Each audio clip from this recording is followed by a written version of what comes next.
triste que no conozcamos a nuestros ancestros, diría yo. Sí, sí, sí, y es increíble el impacto y el aporte de Mahmoud Reda. Yo me acuerdo que el primer acercamiento que yo tuve a Reda, a ver, yo veo, fue, o sea, yo sé que tomé un taller como en el 2005 en Estados Unidos con Yusri Sharif y con él. Quien estaba asistiéndolo era Nesma, imagínate. Entonces era, o sea, era un evento organizado por Yusri Sharif en Nueva York y era un taller de Mahmoud Rea. Eso fue con él en el 2005, yo creo, pero así muy 2004-2005 y Nesma estaba asistiendo pues el taller. Yo en ese entonces no había conocido nada de la técnica Rea. Literalmente me quedé parada. Yo, esta gente está moviendo para un lado, para el otro, girando para el otro lado. ¿Qué es esto? Yo no entendía ese lenguaje, o sea, giro y para allá y para acá. Yo decía, pero ¿dónde está mi golpe y medio? ¿Dónde está mi acento de cadera, mis ochitos? ¿Dónde está mi shimmy? Y nada, oís. Pero, o sea, me quedé parada como 30 minutos o 40 minutos después. Yo dije, bueno, no, pucha, bueno, metámosle a esto, a ver qué si cogemos. Y empecé. Bueno, de ese taller me acuerdo que cogí muy poquito, o sea, porque literal yo no conocía nada de eso, ¿cierto? Y cuando uno apenas empieza a estudiar la técnica REA, uno dice, oh por Dios, esto está como medio complejo. Ya después de eso, bueno, entonces lo conocí ahí, me pareció un amor, bueno, tal.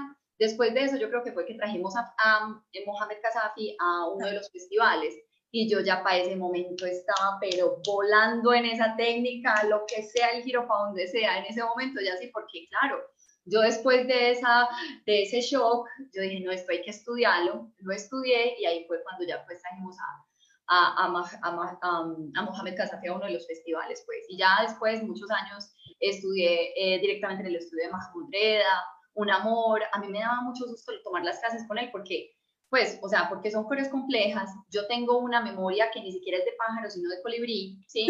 O sea, es ínfima, avispa, ¿sí? Entonces yo decía, ay, yo donde no me acuerde, qué pena con este, qué pena con Mr. Mahmoud. Bueno, pero bueno, sobreviví y pasé súper con esas clases y cogí el estilo y no sé qué. Entonces aprendí muchísimo, pero es algo bien distinto, o sea, es algo bien, bien diferente, es una técnica muy diferente. Pero yo digo, después de estudiar la técnica de Mahmoud Reda, uno es capaz de poder el desplazamiento que sea, ¿cierto? Y más lo que vamos a hablar ahora, que es ese impacto que ha tenido porque Randa, Dina, Tito, Shahin, o sea, egipcio que uno estudie, egipcio que o estuvo en la tropa Reda o fue influenciado por Mahmoud Reda y dentro de su repertorio tiene sus movimientos, que ahorita vamos a hablar de eso. Entonces yo cuando empecé a estudiar esa técnica de Mahmoud Reda y ya le cogí confianza, ya venían otros docentes y yo decía, esto ya lo conozco, esto ya sé para dónde es que va el giro, es que ya sé dónde está el peso. Porque, o sea, mucho de lo que hacen ellos hoy en día, que ahorita profundizaremos, viene desde Mahmoud Reda. Bueno, María, está chévere esa introducción antes de que estamos empezando, esperando que la gente empiece. Yo les quiero contar un poco del espacio que estamos abriendo con Elixir Danza Virtual. Ahorita volvemos a presentar, María, porque tú nos cuentas tu relación con Mahmoud, pero es importante también que nos cuentes de ti, de tu recorrido. O sea, no apareciste de la nada, no fue que apareció y mágicamente hay una escuela de María Isabel Ángel en Medellín, no, eso tiene una historia, entonces así sea cortica, qué chévere que nos la cuentes.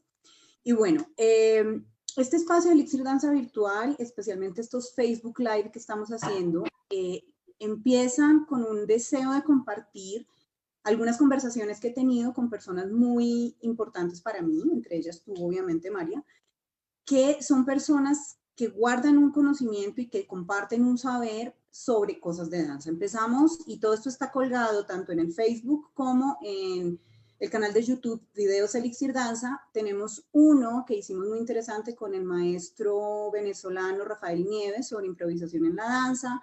Tenemos otro con Ana Cecilia Vargas, que es mi hermana, sobre tesis de maestría y realmente nos enfocamos en la puesta en escena de las danzas folclóricas.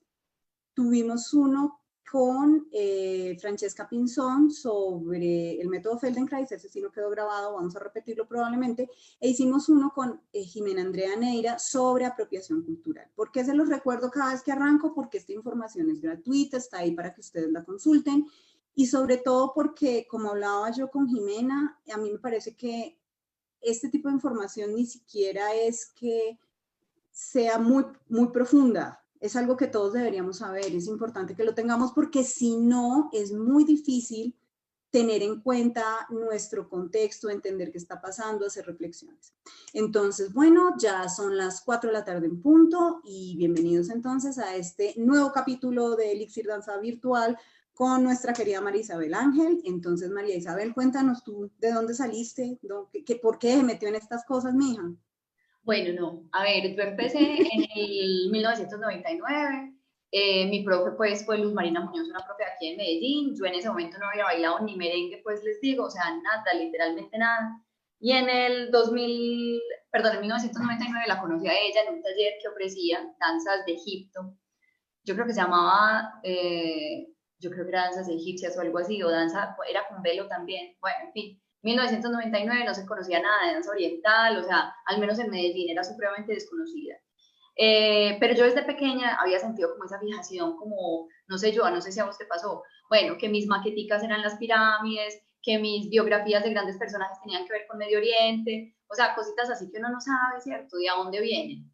Bueno, en fin, y cuando yo tomé esa clase, sin conocer siquiera, es como decir que te hubieran dicho danza, no sé, una danza extraña, vietnamita o algo que no es tan cercano a nosotros, sin conocer nada de esa danza, solamente decía danza egipcia o algo así, yo dije, por Dios, voy a ir a esa clase y empecé. Y desde que yo conocí a Luz Marina Muñoz, esa mujer me cambió la vida. Desde que yo conocí la danza oriental, mi vida cambió.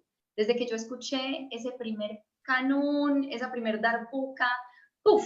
O sea, yo sentí una emoción que no había sentido con nada. O sea, yo estuve al borde de llorar, pues sin por qué, sin razón, solamente escuchando eso.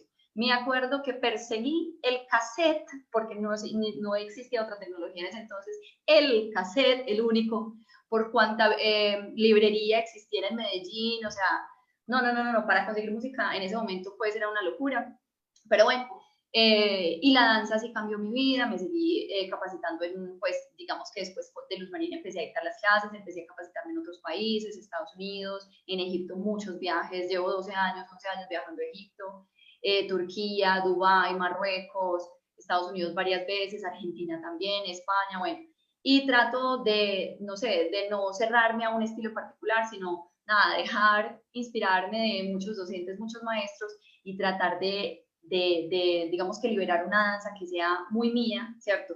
Pero sin desconocer que vienen vienes de mis maestros también, ¿cierto? Y así ha sido mi historia. Me encanta tener la escuela la fundé en el 2000, pues digamos que empecé a dictar las clases desde el 2000 y ahí se fue forjando la escuela también y desde ese momento ya empezamos pues con las clases, con los docentes, con la escuela, con las sedes, hasta el día de hoy. Ok, muy bien. ¿Y eso cuántos años de recorrido vienen siendo, María Isabel? ¿Ya son más de 20 años? Ay, más de 20, sí, más de 20 añitos. Pero calle esos ojos, van y nos calculan la edad. Sí, si uno se acerca, ven la ruguita. Así de lejitos no, pero cuando ya uno se acerca se ve.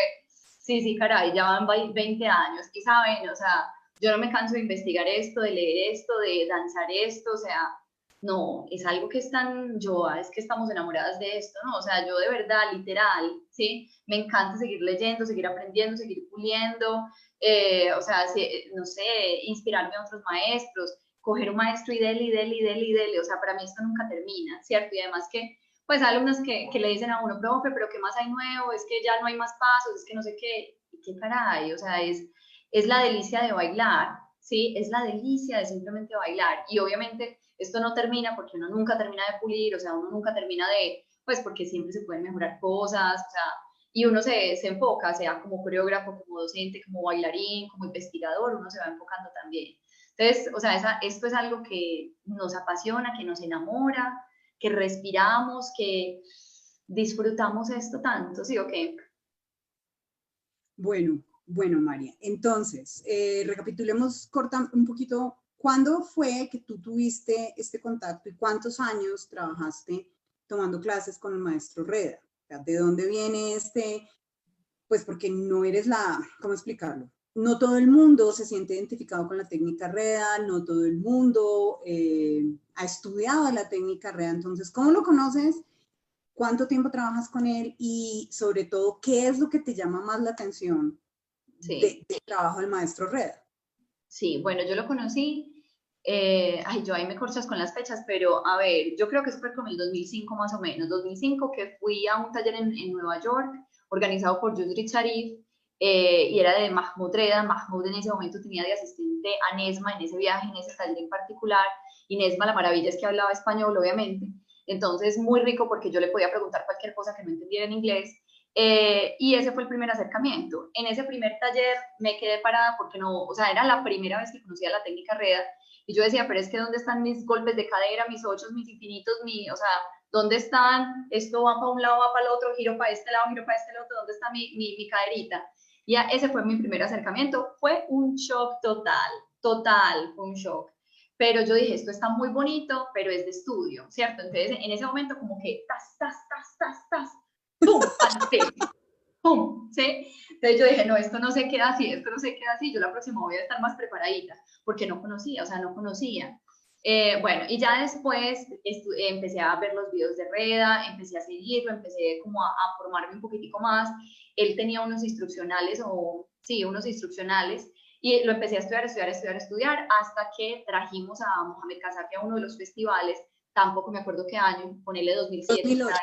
2008, listo, que trajimos a Mohamed Kazafi, y ya para ese momento yo ya me sentía como, uy, listo, esto ya esto tiene, o sea, ya tengo más nociones pues como del estilo, ya puedo coger, ya me siento más cómoda, y es un estilo que disfruto mucho porque es un estilo muy elegante, de unos desplazamientos muy creativos, de unos cambios de peso muy interesantes, muy etéreo, o sea, es muy liviano, sí, eso me encanta del estilo, entonces así. Después me tomé como, o sea, yo te digo que a mí me tembló todo cuando llamé al estudio Mahmoud Reda. Yo no me acuerdo si hablé con él o con, yo creo que era Faruk, yo no me acuerdo, el asistente de él. El caso es que cuando pues concreté en la primera sesión con Mahmoud Reda, a mí me tembló todo verlo ahí, y te recibe súper cálido en el estudio de él, de Kasr el Nil en el Cairo. El hombre más sencillo del mundo, se toma un té contigo, un cafecito contigo, te ofrece dátiles, te ofrece lo que sea, bueno, y listo, ya pasamos como al salón de clase como tal. Pues, y, o sea, a mí, de verdad, yo me tembló todo, o sea, porque yo decía, este man, o sea, este señor, esta leyenda, o sea, yo aquí bailando con él, ¿qué es esto? Bueno, entonces él te empieza a explicar la secuencia. Pues esto fue hace, ¿cuándo fue? Ponerle 2009, 2010, no sé, ¿cierto? Y, o sea, que él ya estaba muy entrado en años, pues si ahorita tiene 90 y tantos, en ese momento tenía 80 y tantos, ¿cierto? O sea, más de los 70 sí tenía, 80 y tantos, ponele. Entonces, sí, él te empieza a mostrar los movimientos, ¿cierto? Obviamente en su cuerpo y a su edad se ven de una manera, ¿cierto? Y uno los hace de otra manera, porque él los marca de una manera muy suave, muy sutil, entonces uno tiene como que mirar bien qué fue lo que hizo para uno saber qué puede añadir de cadera o lo que sea, bueno.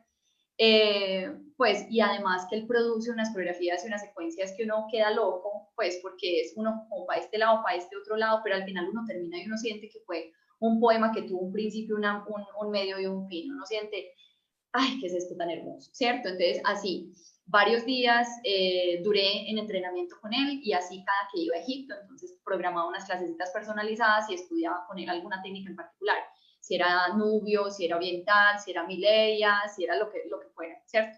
Y así fue que empecé como con esto. Lo empecé también a vincular en mis clases porque yo veía que muchos de los docentes hoy en día, egipcios sobre todo, tienen dentro de su técnica de Mahmoud Reda, ¿cierto? Entonces ahí vi la importancia de que mis estudiantes estuvieran formadas en técnica Reda, y empecé con los cursos de técnica Reda. Entonces, y ahí todas quedaron como plop, ¿qué es esto? Por Dios, esto está muy raro, pero yo sé que, o sea, ellas me decían, mira, después de esto puede venir una Randa, puede venir una Dina, puede venir la que sea, y yo soy capaz de coger la secuencia, ¿cierto? Porque él plantea unas secuencias complejas, unos desplazamientos complejos, ¿cierto? Que uno se entrena en eso y uno ya dice, ya me pueden traer lo que sea, y uno se siente más cómodo. O sea, es una técnica que te brinda muchas posibilidades y mucha confianza, ¿cierto? Te entrena muy bien para lo que venga, ¿cierto? Para el docente que venga te entrena muy bien, y también te reta a ser muy consciente de tu peso corporal, dónde está, ¿cierto? Y los cambios de energía de las secuencias, ¿sí? Entonces eso es lo rico de la técnica de Mahmoud Reda, y eso es uno de los impactos que ya hablaremos a continuación. Bueno, María, yo te propongo que entremos en materia, Bueno, tema es largo, entonces María nos va a compartir una presentación muy bonita que nos hizo. Y bueno, las preguntas que vayan surgiendo, por favor, dejen en la caja de comentarios y yo las voy anotando y al final las vamos respondiendo si no están incluidas dentro de lo que María dijo. Para cerrar esto que dices de que es un muy buen entrenamiento, yo quiero resaltar una cosa, ahorita no recuerdo el nombre del bailarín, pero hay una obra de Akram Khan, que es uno de los grandes maestros de danza contemporánea, él, no recuerdo si es en Suiza o en Francia, que vive, creo que es en Francia, y él, pues él es pakistaní, trabaja técnica Kathak, pero él hizo una obra sobre Rumi que se llama Camino Vertical, y el bailarín principal de esa obra, al menos la que vino aquí a Bogotá en el Iberoamericano de Teatro, era un bailarín que se había formado en la tropa real. Mira tú. Entonces, es a eso a lo que voy, o sea, realmente es un método de entrenamiento de bailarines que genera bailarines a todo nivel. Entonces, por eso es también importante saber de quién estamos hablando cuando hablamos del maestro Rueda. Entonces, María Isabel, toda tuya la presentación. Bueno, chicas, entonces, y todas las personas que nos están viendo hoy, les voy a compartir la presentacioncita. Vamos a empezar así desde el principio. Bueno, entonces empecemos. ¿Sí? Joa, ¿vamos bien ahí donde vamos? Perfecto. Vamos entonces a hablar de Mahmoud Reda y el Raksharki o la danza oriental contemporánea, ¿cierto? Bueno, vamos a hacer como una salvedad. Bueno, yo siempre empiezo mis charlas diciendo, solo sé que nada sé. En la danza oriental no hay nada completamente firmado con sangre, chicarejas y todas las personas que nos ven, o chicos y chicas. Yo soy supremamente abierta, estoy en continua investigación, no me gusta cerrarme a nada. O sea, lo que les comparto es una investigación que he hecho hasta la fecha, ¿cierto? Pero que eso no niegue el hecho de que siempre estamos leyendo cosas nuevas, siempre hay teóricos que afirman, van cambiando esto y aquello, ¿cierto? Entonces lo que les comparto es una apreciación personal, porque son temas que son muy de polémica, ¿cierto? Porque digamos en la danza oriental o en la danza en general hay mucha cosa escrita, pero no tanta, ¿cierto? Entonces, o hay esta corriente, entonces esta corriente contradice esta corriente, entonces simplemente vamos a hablar de generalidades y ya cada una puede tomar como su propia posición con respecto a, ¿sí? Bueno, entonces eso siempre lo digo como en mis talleres. Bueno, primero, entonces vamos a hablar de la diferencia entre danza folclórica, tradicional y escénica, ¿sí? Hablemos primero de danza folclórica. Aquí es donde, bueno, como les digo, muchos teóricos pueden decir cosas contrarias a la conclusión a la que yo personalmente he llegado, ¿cierto? Pero obviamente cualquiera me puede refutar esto, es simplemente que para que algo sea considerado como una danza folclórica, dice Fiestas en su libro Folclor, Baile y Danza, ¿sí? Que folclore es algo que pasa de generación en generación, que representa a toda una comunidad, o sea, que todo el mundo en esa comunidad, todas las personas en esa comunidad la realizan, la conocen, ¿sí? Es algo que los representa, que es muy de ellos, no tiene un autor, ¿cierto? Entonces esto sería algo folclórico. Algo que todos los integrantes de este grupo humano, de esta comunidad, todos conocen y ejecutan, ¿sí? Y que se transmite de generación en generación por muchas generaciones, ¿cierto? Esto sería algo folclórico. Como les digo, me puede en este momento refutar otro teórico y yo que le digo, sí señor, tiene toda la razón, porque en esto no hay nada cerrado, ¿cierto? Este es simplemente uno de los enfoques. Ahora, hay otros teóricos que afirman que la danza tradicional, ya hablando de tradicional, es aquella danza que ya no hace toda la comunidad como tal, sino un segmentico de esa comunidad, ¿cierto? Hablando en particular, por ejemplo, acá vemos la foto de Raqs al-Shaman, que es la danza del candelabro, entonces no es una danza que conozca toda la comunidad o que ejecute toda la comunidad, sino solamente este pedacito que es las bailarinas profesionales de danza oriental o las bailarinas de Raqs al-Shaman, ¿cierto? Y es una danza que pasó de generación en generación en generación, desde Sobel Clovatilla, Shafia Chopilla, o sea, fue pasando, Nadia Hamdi fue pasando, bailarinas, hasta hoy en día que tenemos la danza del candelabro. Entonces, la danza del candelabro por muchos teóricos es considerado como una danza tradicional porque no la ejecuta toda la comunidad, todo el grupo humano como tal, sino solamente un segmento. Pero sí ha pasado de generación en generación, sí ha pasado, ¿sí? Entonces hay teóricos que afirman esto, que una danza tradicional sería esta, por ejemplo. Ahora, vamos a hablar de una danza escénica. La danza escénica es aquella que fue creada específicamente para el escenario, como por ejemplo, ¿cuál? Hablando ya específicamente de Mahmoud Reda, la danza de la Milei Aleph, que es una danza que muchas personas de pronto no conocen y también lo que pasa es que hay demasiada información y demasiada desinformación, ¿cierto? pero uno conversando con Reda o leyendo artículos como de buenas fuentes de Reda, él dice, yo me inventé la danza, o sea, la miley es una prenda de vestir, es un manto negro, pues es una tela negra que las mujeres utilizaban en Egipto, siglo XIX más o menos, siglo XX todavía, para cubrirse cuando salían a la calle, se lo ponían dentro de su, pues por fuera de su vestimenta normal, tradicional de calle, y encima se ponían la miley, ¿cierto? Mahmoud hizo una danza, ¿sí?, inspirada en esta prenda de vestir, y la llamó Miley Aleph, ¿cierto? Entonces la danza de la Miley Aleph. Y así se creó esta danza solamente para el escenario y como un personaje, ¿sí? Como si fuera un tableau, o sea, como un personaje. Luego, muchos docentes a nivel del mundo y muchas bailarinas hemos interpretado mileyas pensando de pronto que es folclore egipcio, ¿cierto? Pero no es folclore, no es una danza folclórica, es una danza escénica creada por Mahmoud Reda, ¿sí? Sino que es que ahí está la danza, ahí está la magia de Mahmoud. Hacer algo tan lindo, ¿cierto? Que represente tanto la cultura egipcia, su cultura, que parece tan normal, tan normal que parece folclore, ¿cierto? Que ellos lo sienten tan propia, ¿cierto? Que se convierte en folclore. Esa es la magia de Reda, ¿sí? Pero no, efectivamente la miley es una danza de escenario como tal, ¿cierto? Es una danza escénica. Entonces tenemos esas tres diferenciaciones. Obviamente lo que yo les digo, los teóricos afirman de esto, o sea, entramos a refutar aquí y allá, y esto es más gris que negro o blanco, o sea, esto uno aquí va para todos los lados, pero en general lo que se dice es esto, folclore es esto, tradicional es esto y escénico es esto.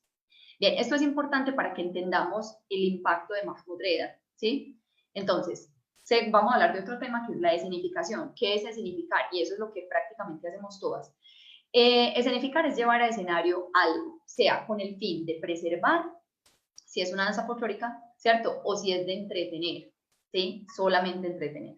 Entonces, por ejemplo, si nosotros queremos preservar, entonces investigamos un folclore particular, desde sus ritmos, instrumentos musicales, letras, danza, comunidad, interacción hombres-mujeres, clima, estaciones, comida, idioma, dialecto, todo. O sea, le hacemos el estudio a eso, ¿cierto? A esa danza o a esa danza en particular se le hace el estudio y ya. Si uno lo quiere migrar al escenario, ¿cierto? Y preservarlo, bueno, entonces ya ahí trata uno de purito preservarlo. Igual hay teóricos que dicen que hacía algo muy tradicional, muy folclórico y uno lo estudia pero lo lleve a escenario casi paténtico solo por el hecho de migrarlo desde esa arena, desde, por ejemplo, si es Bullerengue de la Costa, de esa arena, de esas palmeras, de ese sol, de ese aire, solo por cambiarlo de lugar, ¿cierto? Porque ya no se hace in situ, con eso ya deja de ser folclórico. Sí, o que hay teóricos que afirman eso también, pero bueno.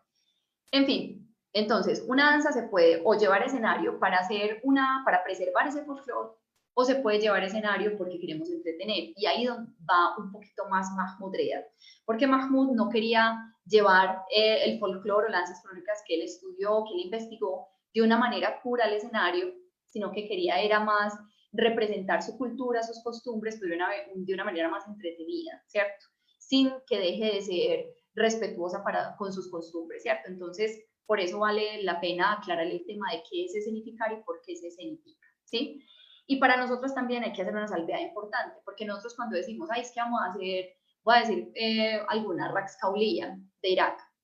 Entonces, lo que nosotros hacemos en realidad es una puesta en escena, es una escenificación, porque nosotros no estamos haciendo un folclore purito, ¿cierto? Porque si fuera un folclore purito, el vestuario de pronto sería menos ceñido, la música sería menos moderna, o sí, menos fusionada, los movimientos serían el repertorio sería más limitado, ¿sí me entienden? Entonces, muchas de las bailarinas lo que hacemos hoy en día son puestas en escena, son escenificaciones, más no hacemos folclore puro, ¿sí? Sino escenificaciones. Lo que pasa es que nosotros no nos tomamos el tiempo de poner en el programa de mano puesta en escena, escenificación de, o puesta en escena de Kauliyya o escenificación de Kauliyya, pero en realidad lo que hacemos más es eso, ¿sí? Entonces ahí es importante hacer la salvedad. Si hay personas acá dentro del público que nos están viendo, docentes, ¿sí? O estudiantes que ya se estén presentando, los invito y me invito a mí también a sacar ese ratico, ¿cierto? Para poner en el programa de mano si lo que estamos haciendo de verdad es Raqs Kauliyya o es una puesta en escena, ¿cierto? O de cualquier otra danza en general, en cualquier danza, ¿cierto? Bueno, entonces dejamos a un lado el tema de la escenificación y vamos pasando a esos riesgos de la escenificación. ¿Cuáles serían los riesgos de la escenificación? El primero es, bueno, vamos a hablar, por ejemplo, de un ballet folclórico, o sea, de México, un ballet folclórico colombiano, un ballet folclórico peruano, ecuatoriano. Hablemos de Colombia, que es lo que conocemos, ¿cierto? O de Medellín, ballet folclórico de Antioquia, que es lo que conozco. Entonces, digamos, un ballet folclórico lo que hace es inspirarse en ese folclore, tratar de no perder esa raíz, de no perder esa esencia, esa calidez, ese gusto, de no perderlo, pero de hacerlo un poquito más entretenido, más dinámico, más, no sé, asombroso, ¿cierto? Pero ¿cuál sería el riesgo? El riesgo es que se baletice demasiado o se fusione con otras danzas modernas mucho, o sea, y que pierda como esa raíz, que pierda esa raíz. Entonces ese sería uno de los riesgos de la escenificación, que se desconecta tanto de la raíz que ya sea otra danza, ¿cierto? Otro riesgo que es pertinente, porque este es el que se ve con la técnica de Mahmoud Reda, es el efecto boomerang, que hay teóricos que afirman que es lo que sucede cuando, por ejemplo, el caso de Mahmoud Reda y de la tropa Reda, él presentaba algo tan colorido, tan llamativo, tan de gusto, tan que los egipcios se sentían tan orgullosos, por ejemplo, de una danza nubia, que era tan lindo, que los mismos nubios, ¿sí?, empezaron a copiarle a Reda, ¿sí? Los mismos grupitos folclóricos nubios o en las mismas casas, en estos poblados, ¿sí? Porque digamos que lo vean en televisión, en las películas, ¿sí? Entonces ya este es el efecto boomerang, que ya en el origen, ¿sí? Ese origen se está viendo influenciado por este pasó acá un ballet, como la compañía de Mahmoud Reda, y lo vieron esto tan lindo en televisión o en cine, lo que sea, y volvió aquí y ellos ya se están dejando influenciar, ¿cierto? Que eso es lo que pasa muy frecuentemente. Y es con lo que nosotras, o sea, digamos, las personas que hemos viajado a Egipto, docentes que hemos tratado de investigar el folclore, lo hemos sentido, ¿cierto? Que uno quiere, ay no, yo quiero estudiar danza nubia, y entonces listo, le pago una personalizada a un docente para que me enseñe danza nubia, por ejemplo, Ashraf Koda, un profesor nubio, uno le paga la personalizada, pero yo sé, y me ha pasado, que le hace la clase y sí, súper divertida, deliciosa, pero sé que le involucra movimientos de la técnica de Mahmoud Reda. ¿Por qué? Porque las danzas folclóricas por lo general tienen un repertorio, por lo general, no todas, pero por lo general tienen un repertorio reducido, ¿cierto? Entonces, digamos, que conste de 5 pasos. Esta danza no consta de más. Si uno está bailando, ¿cierto?, con la comunidad, uno no necesita más que un paso, porque uno está, es como bailando merengue o salsa. Uno puede bailar 7, 8 horas seguidas bailando merengue y uno no piensa, uy, pues estoy repitiendo el mismo paso. O sea, uno no piensa en eso, porque uno está festejando, uno está en la pachanga, uno está es huepaje, uno no está pensando, ay, derecha, izquierda, voy en el conteo número 3622, ¿cierto? O sea, uno no está haciendo eso. Entonces, a nivel de folclore, sí, como les decía, es un repertorio reducido, y uno no, si uno está interactuando, uno está dentro de la comunidad, uno no se cansa, ¿cierto? Uno está participando. Pero ya cuando a uno le están enseñando una clase que tiene que durar 2 horas, o cuando uno está viendo un espectáculo, uno espera más de 5 pasos, ¿cierto? Porque se podría tornar repetitivo o monótono, ¿cierto? Podría. Entonces, por eso vemos ese efecto boomerang hasta en estas clases que les digo, por ejemplo, con este propio Ashraf Koda, un nubio, que enseña danza nubia en Egipto, pero uno ve que está influenciado por la técnica de Mahmoud Reda para que su clase sea un poco más compleja, más retadora, más las combinaciones más dinámicas, ¿sí me entienden? Entonces esto puede ser uno de los efectos de la escenificación, ¿cierto? ¿Y qué pasa con la técnica de Mahmoud Reda también? ¿Y qué pasa con ese legado, pues, de él, sin considerarlo? O sea, yo no estoy diciendo que sea negativo o positivo, sino que pasa, ¿sí? Bueno, voy a avanzar, vamos a hablar ahora, contextualicemos un poquito en Egipto. No voy a ahondar en este tema porque pues son 600.000 años de historia, entonces voy a muy general, solamente para que veamos que Egipto ha pasado por muchísimas manos, ¿sí? Y a dónde llegó le convino a la Reda Troupe, ¿sí? Entonces Egipto desde hace 600.000 años está, hay constancia, están los primeros seres humanos, según los textos, ha pasado por persas, griegos, romanos, árabes en el 640 después de Cristo, ¿cierto? Donde llegó el idioma árabe y el islam. Después de eso, franceses, británicos, y llega se derroca la monarquía y llega con el golpe de Estado Nasser al poder. Eso es lo que Ese es lo que quiero que entendamos y lo que yo también como que ahí es donde aterrizo, ¿cierto?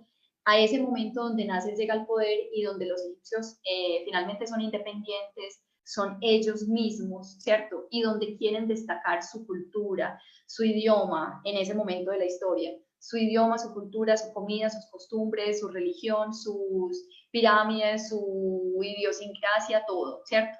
En este momento, ¿cierto? Es donde florece y gracias a esto la tropa y la compañía de Mahmud Reda, ¿sí? Reda Tropa. Entonces, miren qué casa perfecto, o sea, casa perfecto. Un momento en donde el pueblo egipcio está buscando como ese orgullo propio, esa identidad y la quieren dar a conocer y compartir y que todo el mundo sepa que ellos ya son ellos mismos y llega Mahmud Reda presentando lo mejor, la mejor versión artística de ellos. Entonces eso llega cazando duro. Entonces por eso fue tan importante que Mahmud Reda estuviera presente en ese momento de la historia, ¿cierto? Porque si yo le hubiera estado 100 años antes o qué sé yo, la historia sería otra. Pero llega en un momento en donde, ¡pum! O sea, es anillo al dedo en ese momento. Bueno, que surge la compañía de Mahmud Reda. Vamos a avanzar entonces. ¿Quién fue Mahmud Reda? O quién es, perdón, porque todavía está vivito, ¿sí? Y así bailandito, muy escasito, pero bueno, está vivito, que es lo importante.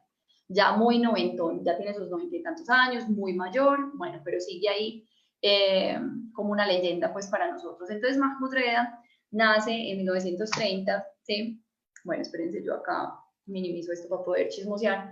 Entonces, nace en 1930, es un hombre cuya familia es una familia, el papá bibliotecólogo de la Universidad del Cairo, él crece entre el arte, los libros y también el deporte, porque en su familia incentivaban mucho esto, ¿cierto? Su hermano Ali Reda ya bailaba, fue un reconocido o hizo sus pinitos en las danzas de salón, ¿sí? Y Mahmud Reda, él propiamente fue un deportista de alto nivel, siendo competidor de Juegos Olímpicos en 1952, ¿cierto? Entonces, veíamos que se formó, y esto es interesante porque si él hubiera nacido en otra familia, la historia podría ser otra. Si él hubiera nacido en una familia donde no se destaca ni el arte ni la cultura, ahí sí nada, ¿cierto? Pero nació y creció en una familia donde le impulsaron y le inculcaron y lo apoyaron para que él desarrollara su emprendimiento, su sueño, su arte, ¿sí? Bueno, entonces Mahmud Reda dice que es un enamorado de la danza, sobre todo de los musicales de Hollywood, sobre todo de Fred Astaire, y de ahí es que él se inspira para crear sus danzas. Esto es lo que propone él en las danzas de salón y en Fred Astaire y todos estos musicales norteamericanos. Bueno, en 1954, imagínense cómo es la vida, ¿cierto? Se une a una compañía de danza argentina.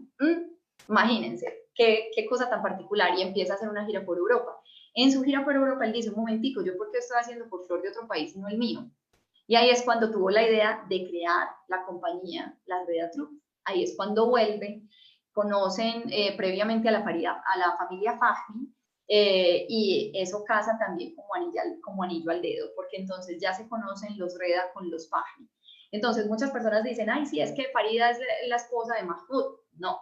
Entonces Mahmud tenía un hermano que se llama Ali, ya murió, entonces Mahmud y Ali, y está Farida y Nadira, ¿cierto? Las dos hermanas Fahmy, Farida y Nadira ya también murió. Entonces Mahmud se casa con Nadira y Ali se casa con Farida. Entonces ahí es que se vinculan por siempre la familia Reda y la familia Fahmy, ¿sí? Bueno, ese es el chisme, pues. Chisme. Bueno, vamos a hablar ahora de Farida Fahmy. Entonces, Farida nació también en el Cairo, en una familia también académica. Su papá era ingeniero industrial de la universidad, su mamá una británica. Farida habla un inglés perfecto, de una clase media alta, que también esto afecta. ¿Por qué? Porque es una niña de buena familia, acomodada y que está haciendo danza, ¿cierto?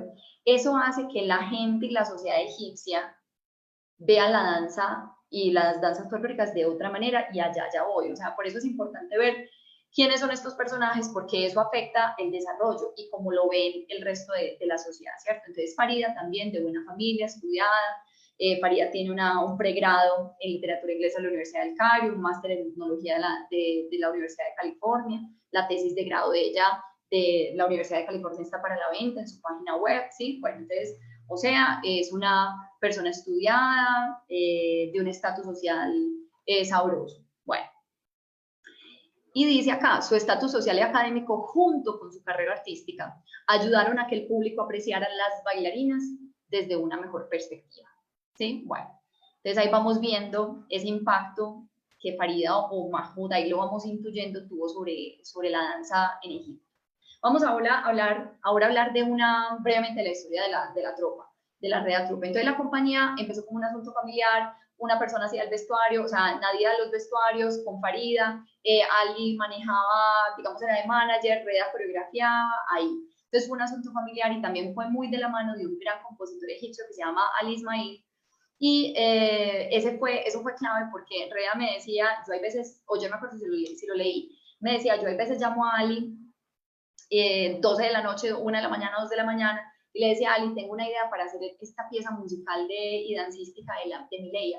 Venite y sacamos esta idea. Entonces, entre ellos, o sea, Mahmoud no solamente creaba la coreografía, sino que entre Ali y Mahmoud, entre Ali Ismail y Mahmoud Reda, creaban la música para esa puesta en escena, con sus diferentes momentos, ¿cierto? O sea, que era más complejo que solamente, yo voy a seleccionar esta canción para hacer la coreografía. No, o sea, era una creación desde cero a nivel musical y a nivel dancístico, y además porque a nivel musical él no podía presentar, bueno, él sí podía, pero él no iba a presentar, digamos, si iba a hacer una danza de Siwa o una danza de Port Said o lo que sea, él no lo quería hacer muy sencillo, que sonara demasiado sencillo, sino que él quería una composición un poco más compleja, ¿cierto? Para llevarlo al escenario, y ahí es cuando Ali Ismail entraba, ¿cierto? Para que no perdiera la esencia de donde era la danza, ¿cierto? Pero para que sonara más espectacular, ¿cierto?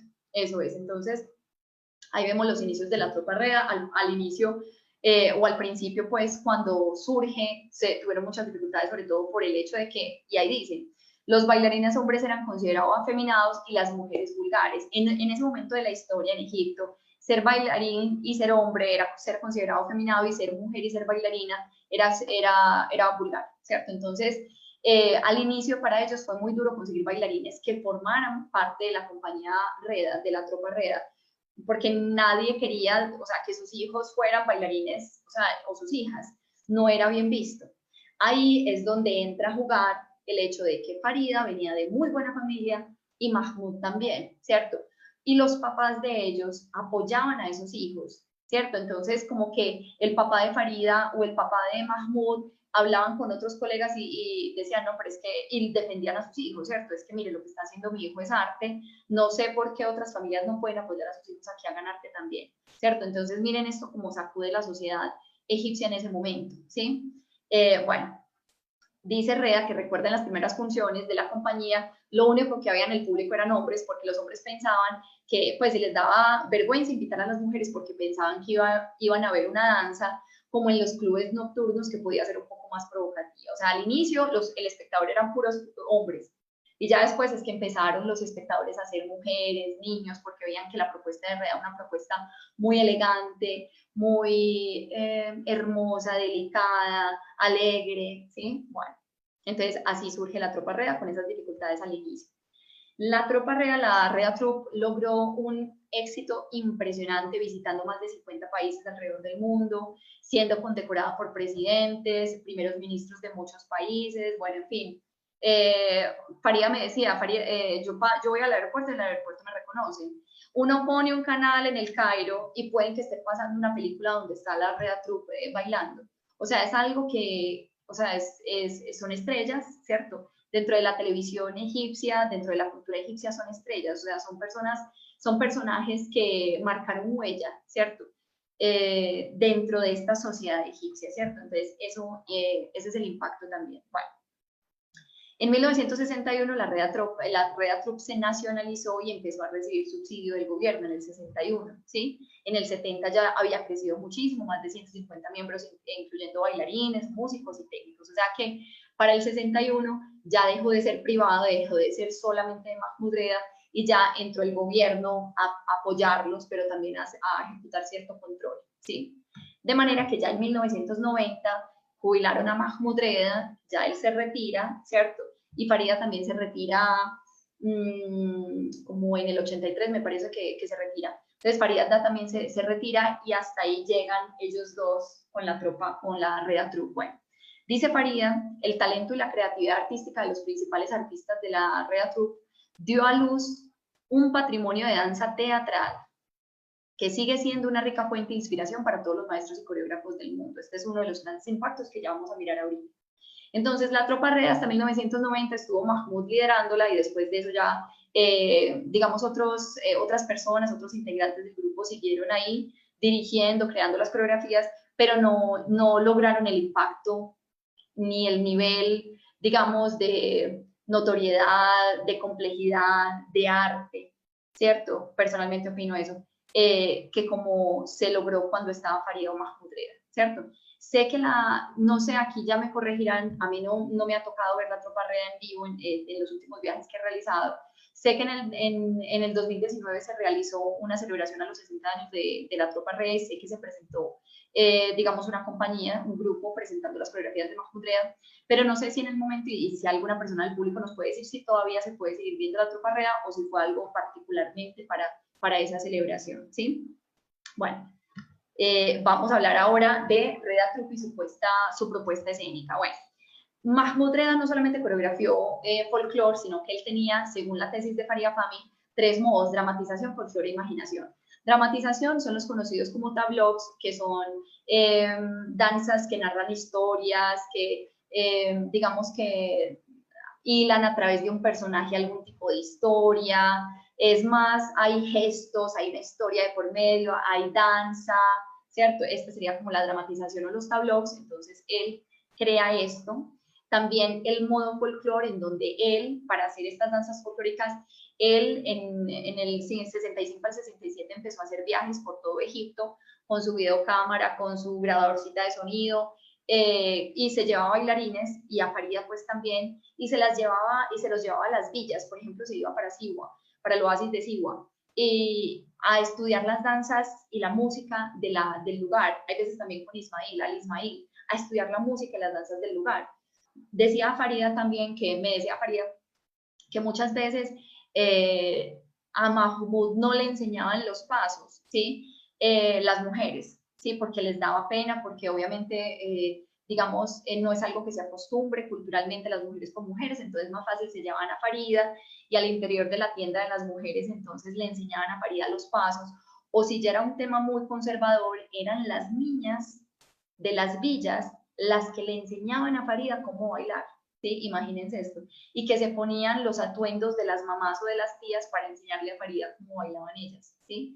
Entonces ese fue el trabajo investigativo que hizo Mahmoud, no solamente de la música, sino también de la danza a nivel técnico, y también de la interacción, o sea, como si son danzas de línea, hombres y mujeres, o si son danzas solo de mujeres, o si son danzas solo de hombres, o si interactúan de alguna manera, o son completamente aisladas, o qué planimetría hacen. Bueno, y este fue el estudio que hizo Mahmoud Reda en cuanto al folclore. Bueno, ahora el modo imaginación son danzas que Mahmoud coreografió así, inspiración divina, les digo, o sea, de las muñecas de azúcar, del río, del mar, de una emoción o un sentimiento que quisiera proyectar. Entonces, tiene 3 modos entonces de creación o de puesta en escena, que es la puesta en escena de una dramatización, o de un folclore, o de algo a partir de la imaginación, ¿cierto?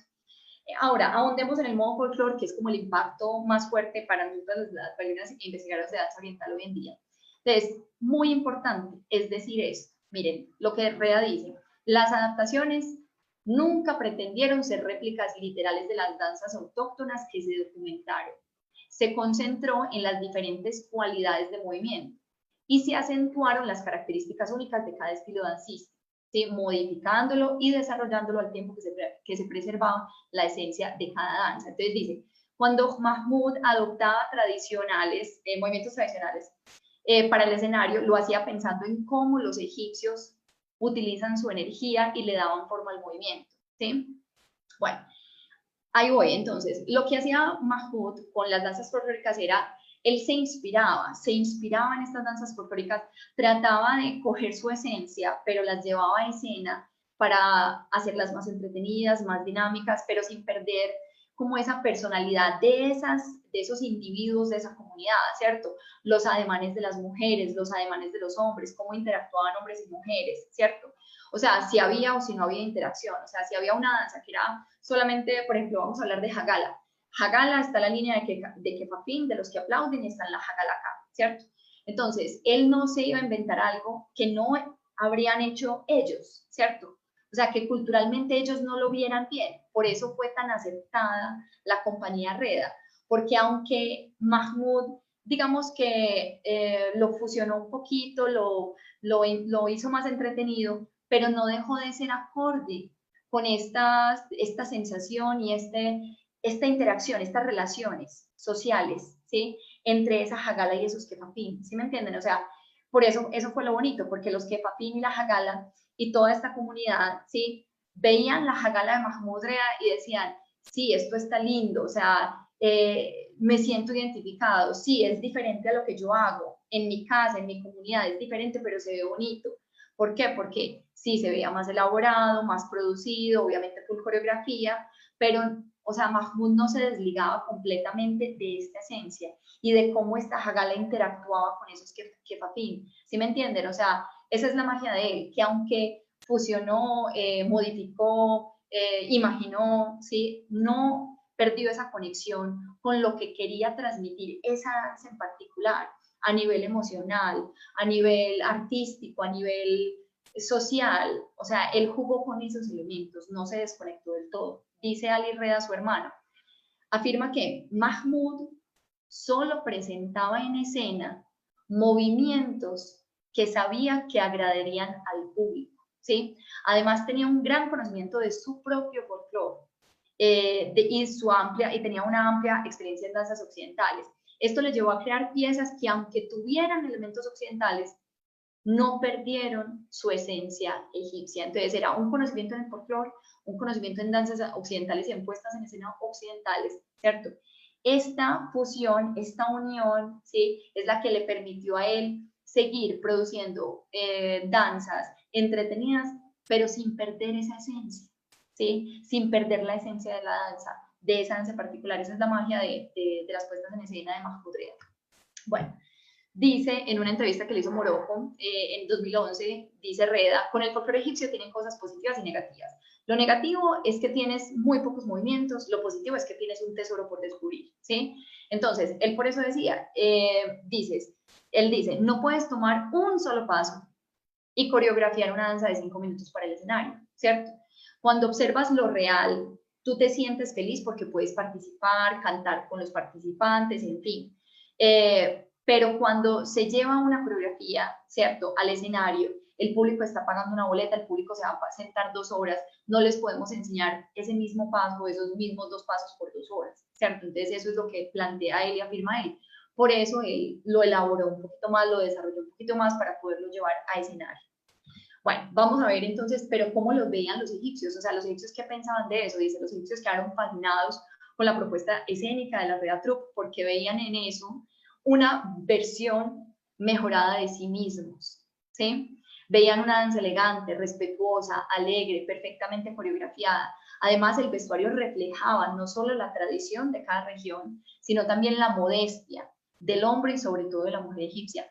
Mahmoud se concentraba con Farida porque trabajaron muy de la mano para la creación de los vestuarios, en que los vestuarios se vieran muy tradicionales, fueran cómodos para los bailarines hacer cambio de vestuarios pues cuando tuvieran un show, pero sin perder esa, o sea, que se vieran tradicionales, que se vieran como que sí son de esa danza que se está tratando de llevar a escena. Por eso es que la sociedad egipcia los aceptó, porque él hubiera podido presentar unos vestuarios súper locos, súper sacados, así pues de ¡pum! Pero no, o sea, él quiso seguir con estos vestuarios tradicionales, obviamente modificando de pronto la calidad de las telas o de los tejidos para que los bailarines pudieran hacer cambios fluidos de vestuario también. Él, por ejemplo, decía, me gusta que los bailarines se vistan en capas porque entran en personaje, ¿sí? Por ejemplo, el turbante. Él decía, yo puedo simplemente que los bailarines se coloquen el turbante así, ¡pum!, en un solo tiempo, pero yo quiero que ellos vivan este proceso para que entren en personaje, ¿sí? Entonces, miren, esta es la magia, ¿cierto? Que no es solamente crear por crear, presentar por presentar, sino que él de verdad quería que esa raíz, que esa esencia, que ese alma no se perdiera, ¿cierto? O sea, él proponía danzas muy vistosas, pero con alma. O sea, y que esa conexión con la raíz no se perdiera. Bueno, entonces así lo veían los egipcios y hoy en día, pues, yo no conozco un egipcio que no opine positivamente de las puestas en escena de la tropa real.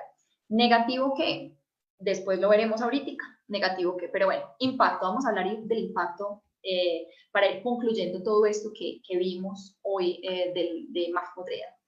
Impacto, dice Farida, antes de la creación del Reda Troupe no había bailarines teatrales profesionales, ¿sí? Imagínense, solamente esto es un cambio en el paradigma, o sea, esto es un cambio, no había bailarines profesionales, o sea, había bailarines folclóricos, pues niñas y niños o hombres y mujeres, por ejemplo las gauás, qué sé yo, listo, sí, bailaban bajo contrato aquí y allá, pero decir yo voy a dedicar mi vida, ¿cierto? Como bailar un folclórico, a estar en escenario y a de una manera como así académica y tan profesional, no, estos son, ellos proponen ser los primeros bailarines teatrales profesionales en Egipto, ¿cierto? Reda diseñó un método que dio estructura y forma a la enseñanza de la danza, ¿sí? Y miren que, o sea, en el sentido de que muchos egipcios, o esto es lo que cuentan las que iban a los festivales antes de que yo fuera, yo empecé a ir a los festivales en Egipto, creo que en el 2007, antes de que yo fuera, me dicen colegas de muchos años, que me decían los egipcios antes no explicaban tan bien y fue gracias a Mahmoud, porque Mahmoud sí sabía enseñar, porque él tenía una compañía a la que le tenía que transmitir toda la información, derecha, izquierda, para adelante, para atrás, 4 conteos, sigue 4 barras de Maxum, en estas 4 barras de Maxum vas a hacer esto, esto, esto. Entonces él desarrolló este método que antes no estaba, ¿cierto? Antes la danza era más improvisada. Llega Mahmoud Reda y vamos a llevar esto a puestas en escena de compañías, ¿cierto? Entonces, muchos de los bailarines que salieron de la tropa Reda salieron entrenados en esa metodología de enseñanza, entonces ya podían enseñar, podían transmitir esa información, ¿cierto? Y en los festivales uno ya sentía que podían enseñar, ¿cierto? Mientras que docentes que no pasaron por la tropa Reda o que no están familiarizados con metodología de enseñanza, era muy bravo seguirlos. Yo me acuerdo, sin hablar mal pues de nadie, pero la primera clase que tomé con Dina fue horrible, horrible en el sentido de que ella cambió la coreografía por ahí 1703 veces. Yo ya estaba con temblor en el ojo, porque yo decía, va para la derecha, para la izquierda, entonces el conteo, ¿dónde quedó? ¿Dónde quedó? Bueno, en fin. Llegó un momento en donde me senté, yo dije, no, esta mujer está improvisando, y me senté. La mejor decisión que tomé en mi vida, me senté y la vi bailar y quedé flechada, ¿sí? Miren, yo tenía la peor opinión de Dina, porque yo decía, esos vestuarios tan mostrones, esa actitud, no sé qué, pero no sé, o sea, yo la vi bailar y yo dije, esta mujer baila es con el corazón, ella no le importa si hace 4, 8, 16, 32 o 64, derecha, izquierda, ella no le importa eso, ella se funde con la música, se funde y es pura emoción, la vida desde otra perspectiva. Hoy en día todavía este ojo hace como que, ay Dios, ese vestuario, pero este ojo dice, ay, que me llega al corazón, ¿sí me entienden? Entonces ahí uno no se puede cerrar. Entonces, hablando de esto, ¿y por qué voy allá? Porque hay docentes, y había docentes más algunos años atrás donde no explicaban tan bien, donde uno no los podía seguir, donde no había una estructura coreográfica, y gracias a este aporte de la compañía de REA y de REA en particular, que diseñó una estructura metodológica, es que muchos docentes dijeron, uy, es que yo para enseñar necesito saber contar, necesito que ellos me entiendan de ritmos, necesito estructurar coreografías, ¿cierto? Entonces, este fue otro legado de la compañía de la tropa REA. No sé si en la época, en los Golden Age, ya se manejaba esto tan complejo como acá, habría que investigar más del tema, pero sé que gracias a Mahmoud Reda esto se consolidó, ¿cierto? Se consolidó el tema de que hay una metodología de enseñanza, de que para enseñar se requiere esto. Bueno, entonces miren, ahí ya tenemos 2 impactos. 1, bailarines teatrales profesionales. 2, metodología en la enseñanza. Bueno, ahora miren, algunos de los bailarines que han sido parte de la compañía, Mubiedawi, Rakia Hassan, Dina, Mohamed Kasafi, Momo Kadus, entre otros, ¿sí? Entonces miren que son muchos los bailarines que pasaron por la compañía Reda. Bueno, dice Rushdie 2010, además, otro de los logros de Reda, introdujo el Raqs Baladi y otras danzas folclóricas a escenarios de teatros, a otros lugares de entretenimiento frecuentados por familias, por lo que generó una apreciación de la danza como un aspecto de la herencia artística de Egipto, ¿sí? Miren, o sea, por ejemplo, a mí Farida me decía, yo no soy bailarina de danza oriental, ¿cierto? Yo soy bailarina de folclore. Y ahí hay un asunto delicado, porque es como si las bailarinas de oriental no fueran tan buenas como las bailarinas de folclore. Pero miren, aquí está la cosa. Las bailarinas de folclore llegaron a ser respetadas gracias mucho al aporte de Farida y de Mahmoud, porque se volvió un orgullo, ¿sí?, representar el folclore y ser parte de la compañía de Mahmoud Reda. Mientras que en danza oriental, muchas bailarinas a lo largo de los años, pum, pum, pum, pum, para abajo, en cuanto a la reputación. Muchas, obviamente, pam, pam, pam, pam, para arriba, ¿cierto? Gracias a puestas en escena respetuosas, vestuarios, música, profesionalismo, en fin. Pero también bailarinas denigrando de pronto el trabajo artístico de todo el gremio, ¿cierto? Entonces, por ejemplo, a Farida no le gusta, o en ese momento, en esa conversación que tuvimos ella y yo, ella me dijo, no, no, no, yo no soy bailarina de danza oriental, yo soy bailarina de folclore, como si fuera algo mejor, y yo me quedé como, flop, ¿sí? Entonces, esto fue algo que ellos introdujeron en la sociedad egipcia, ese orgullo de ser bailarín de folclore, ¿cierto? De que el folclore es algo valioso, que se debe respetar, que se debe atesorar, y que ser bailarina de folclore es algo bien, ¿sí me entienden? De buena reputación, ¿sí? Bueno.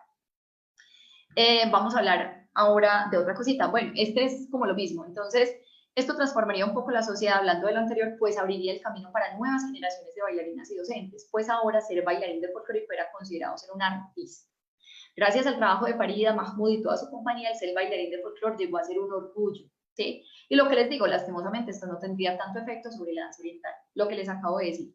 Ahí está una foto divina de Faria Fami en su vestuario de Muashahat, que me encanta, súper femenina, la cosa más divina. Esta es de las coreografías más hermosas que tiene Mahmoud Reda. Las invito y los invito a que miren videos de las coreografías de Mahmoud Reda. Es tan rico, o sea, a nivel de lenguaje, movimientos, o sea, les digo que uno es como un río, o sea, uno no se cansa de verlo, porque cada fluctuación, cada reflejo es una emoción diferente, es una textura diferente, es un color diferente, o sea, es otro aire, ¿sí? Entonces me encanta y me inspiro mucho de las coreografías de Mahmoud Reda. Bueno, miren otro efecto tan interesante, puso en marcha la creación de grupos de ballet folclórico, de baile folclórico en las provincias, las universidades y las escuelas de todo Egipto, o sea, se volvió de moda, ¿sí? Que quisiéramos y que ellos quisieran representar sus danzas folclóricas, entonces esto impulsaría que universidades, escuelas, provincias tuvieran sus propios grupos folclóricos, ¿cierto? Esto ya de por sí es un cambio total, que él haya fomentado pues tanto esto, ¿sí? Bueno, y que motivó a otros docentes, coreógrafos y artistas a escenificar las danzas folclóricas egipcias, no solamente docentes egipcios, sino docentes del mundo entero. O sea, gracias a él muchos, hoy en día me incluyo, conozco muchas danzas folclóricas o diversas danzas folclóricas gracias a que las conocí porque él las hizo, ¿sí? Las llevó a escena, ¿sí? Pero también vamos a ver el efecto de eso. Aquí vamos a hablar de eso. De ese efecto, o sea, gracias a los viajes, bueno, otro efecto positivo es que todas estas danzas folclóricas que él presentaba en escena, ¿cierto? O estas escenificaciones de estas danzas que él presentaba en escena despertarían mucho interés de parte de los egipcios, porque antes de pronto no les interesaba su propio folclore, ¿sí? Y al ver estas danzas tan hermosas, es que vean Raxa la Saya de Mahmoud Reda, o un Nubio de Mahmoud Reda, o un, ¿qué más? O un Felahin, un Tahtiber de Mahmoud Reda, y son danzas tan deliciosas, tan bonitas, que cómo no despiertan interés dentro de sus propios ciudadanos, ¿cierto? Dentro de sus propios nativos, ¿cierto? Entonces esto es un efecto positivo también que generó la compañía de Mahmoud Reda. Ahora, aquí es donde voy con el efecto que les estaba así como rondando desde hace ratico, el efecto boomerang y el efecto de las puestas en escena de Mahmoud Reda. Muchas personas afirman que gracias a él sobreviven muchas danzas folclóricas, ya sea a través de los videos, de las puestas en escena o de los coreógrafos y de los, digamos, del legado de él, de los docentes que han sido, pues de los que fueron parte de la tropa Reda y que fueron docentes o que son docentes hoy en día, ellos siguen educando en estas danzas folclóricas, pero muchas danzas, entonces lo que dice ahí es que estas danzas no vivirían, ¿cierto?, si no hubiera sido por él, ¿sí? Pero aquí es donde voy. Lo que hay que tener claro es que lo que sobrevivió o lo que impulsó Mahmoud Reda es a esas, o sea, que hubieran las danzas pero bajo su versión escénica, ¿sí me entienden? O sea, que lo que vemos de él no es folclore puro. Cuando vemos una puesta en escena de Nubio o de, bueno, de Vileya pues porque es escénico, pero de un Raxalasaya, de lo que sea, de un Siwa, de un Bormeya, ¿sí? O de Simsimeya o de un Bormeya, lo que vemos no es folclore puro, ¿cierto? Es una puesta en escena, entonces ahí es donde tienen que tener y tenemos que tener como la claridad. Que gracias a Mahmoud Reda, sí, efectivamente, no se perdieron esas danzas y hoy en día las reconocemos y decimos, sí, esto es de Siwa, sí, esto es de Port Said, sí, esto es de Alejandría, sí, esto es de Asuán, ¿sí? Pero lo que sobreviven son puestas en escena, ¿cierto? O sea, por ejemplo, cuando yo dicto los talleres, lo primero que digo, chicas, esto es una puesta en escena, ¿sí? Esto no es folclore puro. Purito, por ejemplo, de los nubios, he visto este paso, hagamos este paso y hagamos este otro paso, ya. ¿Sí? El resto es una puesta en escena, ¿sí? Entonces, es ahí donde voy, ¿cierto? Que gracias a Mahmoud Reda conocemos muchas danzas folclóricas, pero su versión escénica. Y también lo del efecto boomerang, ¿cierto?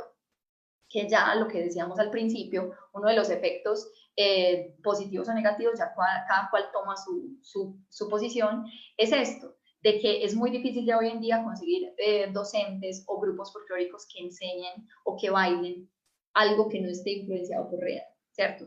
Ya es muy bravo, digamos que yo creo que uno debe manejar primero el idioma, aculturizarse, o sea, sumergirse en la cultura para uno saber cómo le entra a esta familia o a este grupo en particular para uno poder coger como más, digamos, de ese vibe, de ese sabor, de esa danza folclórica en particular. Pero como les digo, hoy muchos de los docentes, y no todos pues, o sea, muchos de los docentes lo que manejan hoy son versiones de Mahmoud Reda, ¿cierto? O sea, son danzas inspiradas en Mahmoud Reda, así estén haciendo Nubio o así estén haciendo Raxalasaya o lo que sea que estén haciendo, ¿sí? Están inspirados muchos de ellos en Mahmoud Reda. Bueno, a nivel de danza oriental, ¿cuál fue el impacto? Bueno, fue un impacto profundo. ¿Por qué? Porque cuando uno ve la puesta en escena de Mahmoud Reda, uno ve un lenguaje de movimientos espectacular, elegante, fluido, etéreo y sobre todo uno ve muchísimos desplazamientos, muchísimos desplazamientos. Hoy en día, sí, yo creo que la mayoría de los bailarines, de los maestros egipcios que tenemos hoy en día, miren, sea Kasapi, Tito Randa, hasta una Mirtaleb, ¿sí? Han sido influenciados por Mahmoud Reda. Entonces, muchos pasos hoy, un cross, ¿sí? Un chassé, no sé, un giro contrario, o sea, fueron inspirados en Mahmoud Reda. Sí, que uno ve a Dina hacer, que uno ve a Randa hacer, que uno ve a Mira hacer o a una Rakia Hassan o a un Mohamed Shahin, al que sea, pero uno ya sabe que la raíz fue de Reda, ¿cierto? O sea, hay muchos pasos hoy en día que surgen es de esa técnica de Mahmoud Reda. Entonces, por eso es tan importante el estudio de la técnica de Mahmoud Reda, porque es estudiar el origen, ¿sí? Y les garantizo, ¿cierto? Que estudiando la técnica de Mahmoud Reda, ¿sí? Llegue el que llegue, docente que llegue, uno se va a sentir más cómodo con las coreografías que propongan, ¿sí? Porque Mahmoud Reda y la técnica Reda te entrena muchísimo a nivel de desplazamientos, de pesos del cuerpo, de energías, o sea, te entrena muchísimo porque son desplazamientos complejos, son cosas como que uno no se espera, ¿cierto? Uno no se espera, entonces te entrena tanto que venga el que venga, o por un lado está influenciado en Reda, entonces va a hacer cosas que uno ya conoce, o por el otro lado no está tan entrenado que venga lo que venga o no va a ser capaz de cubrir, ¿sí me entienden? Entonces, eso es bien importante. Entonces, hoy en día el impacto de Reda se siente, está vigente, uno lo respira, uno lo baila, porque muchos bailarines y maestros egipcios, así como los que están listados acá, estuvieron como integrantes de la tropa Reda o fueron influenciados por su danza, ¿sí? Bueno, además, el estilo de danza oriental, a nivel de oriental también, o sea, Farida también bailó piezas de oriental, ¿cierto? Pero las bailó en un estilo muy diferente, muy diferente. Y ese estilo hoy todavía se ve, sobre todo en piezas de Muashahat, donde es pura técnica Reda, pura técnica Reda, ¿sí? Y uno ve toda ese femenino, esa fluidez, eso tan etéreo que propone Reda.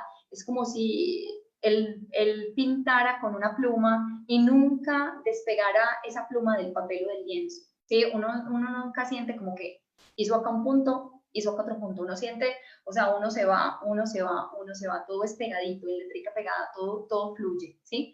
Bueno, entonces hoy en día el impacto de Mahmoud Reda uno lo siente técnicamente porque hay pasitos, pero también en danzas como Muashahat, que es una danza también que dicen creada por Mahmoud Reda, ¿sí? La danza como tal, porque la música y la poesía es centenaria, pero la danza como tal, Muashahat, dicen también que fue creada por Reda, y uno ahí en los Muashahat ve completamente el estilo Reda, ¿sí?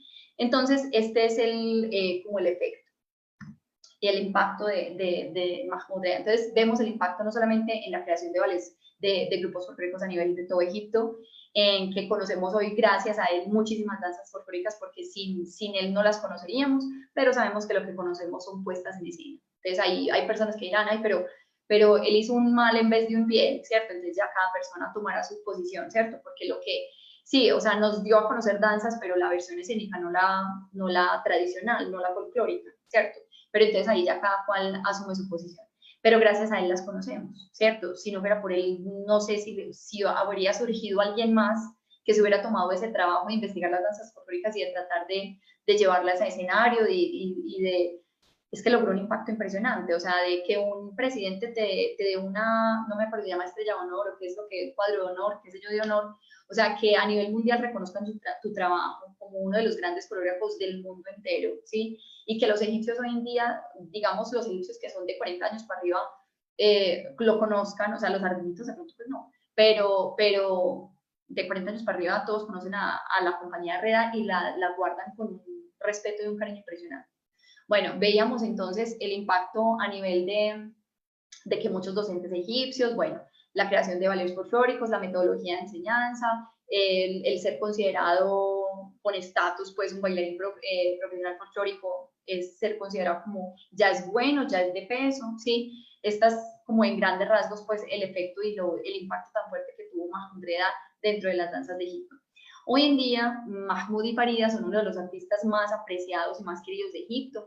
Sus películas y coreografías aún se transmiten en los canales locales, son invitados a dictar talleres, ya prácticamente, o sea, Mahmoud no está saliendo, Farida no sé si está saliendo, sé que la tuvimos, pues, y ustedes no se imaginan, y yo ahorita me voy a chismosear del tema, yo la tuve en Colombia, la invité a Colombia, yo también me dirán en qué año, porque yo no me acuerdo en qué año, pero ustedes no saben lo que uno, o sea, lo que yo sentí al traer esta mujer.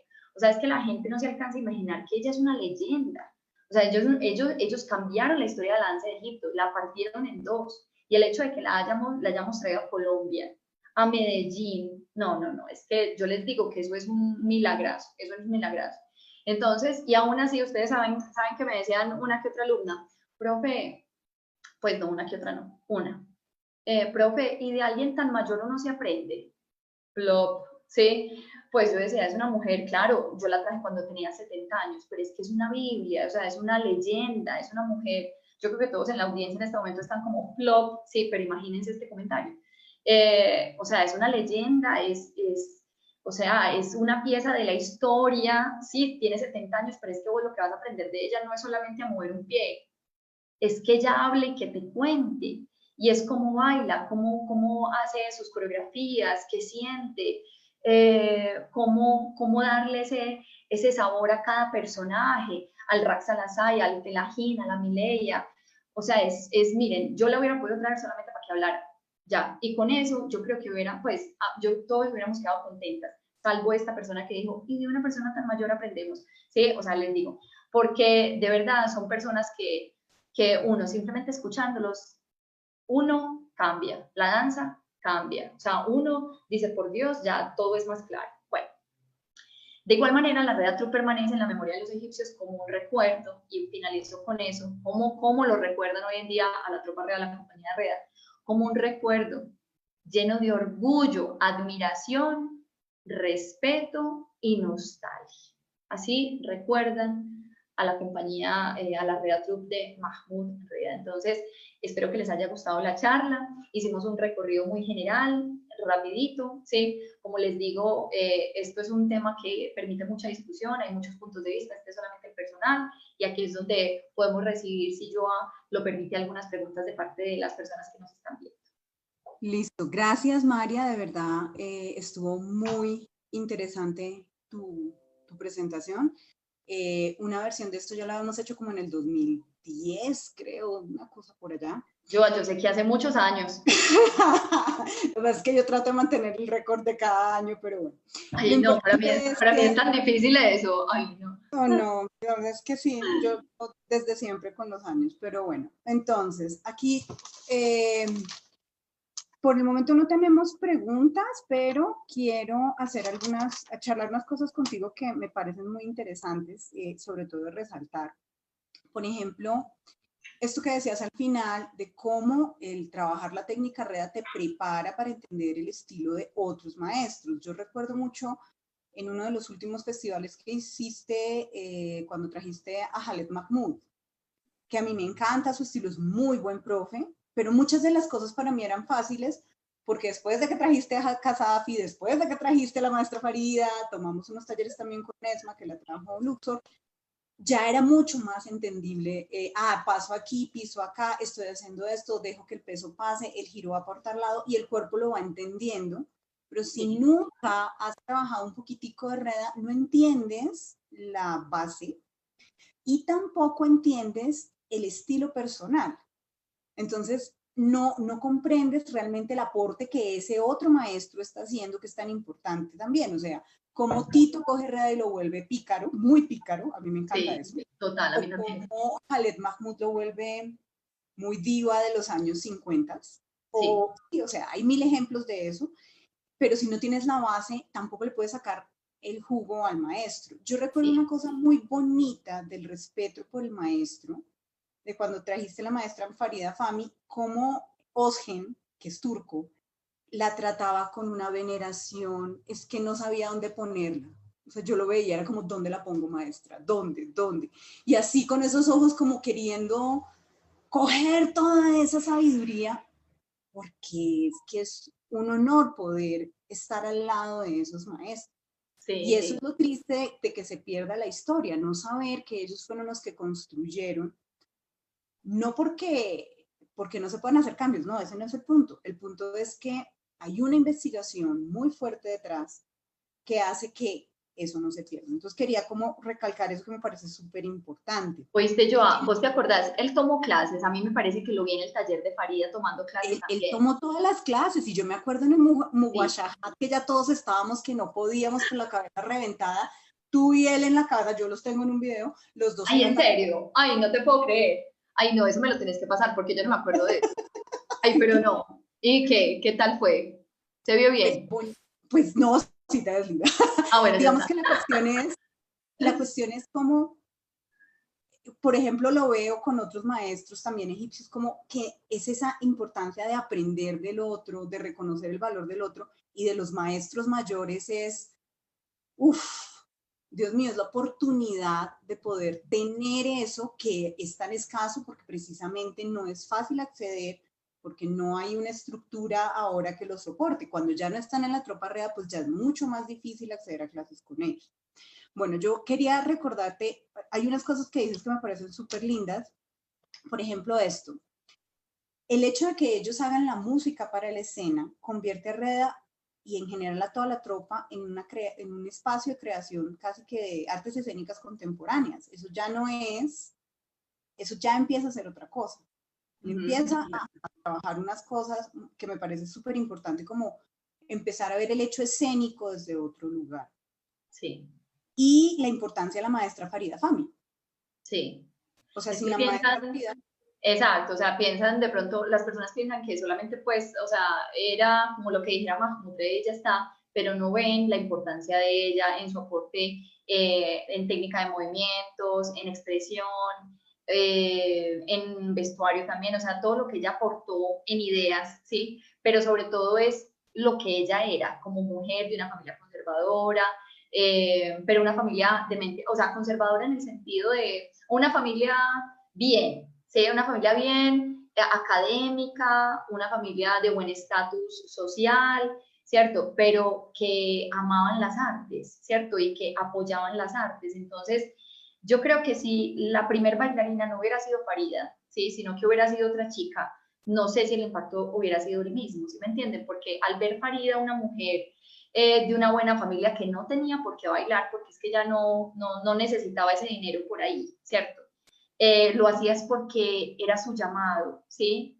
Esto le abrió los ojos a muchos egipcios diciendo, hombre, es que esto es un arte y yo puedo dejar hasta que mi niña se dedique a esto, porque si Farida lo hace y su familia lo permite, mi niña también podría. Y al ver que ella hacía algo tan elegante, femenino, polite, o sea, no era vulgar, o sea, era algo de una reina, ¿sí? Entonces, hasta los mismos egipcios decían, y cambia aquí la cosa, qué rico que mi hija fuera algún día parida.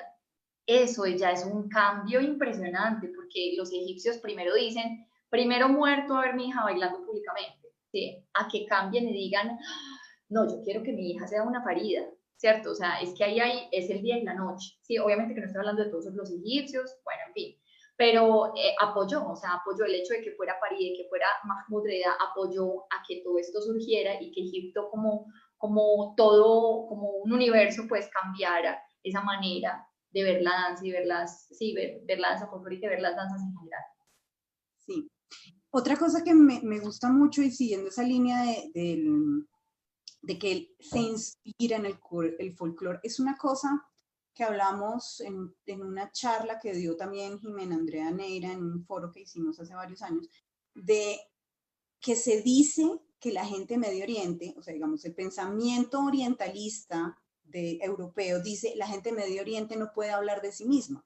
Y el maestro Mahmoud Reda, a través de algo que es tan egipcio como la danza, crea y genera un discurso bailado, pero discurso de quiénes somos nosotros. Sí. Entonces, no es solamente para nosotros que lo conocemos, sino que también es un acto de reivindicación que le caía perfecto a Nasser de sí. Nosotros tenemos la capacidad de crear por nosotros mismos, de contar nuestra historia y de vernos como queremos que nos vean. Eso es lo que nosotros somos. Eso también me parece súper importante.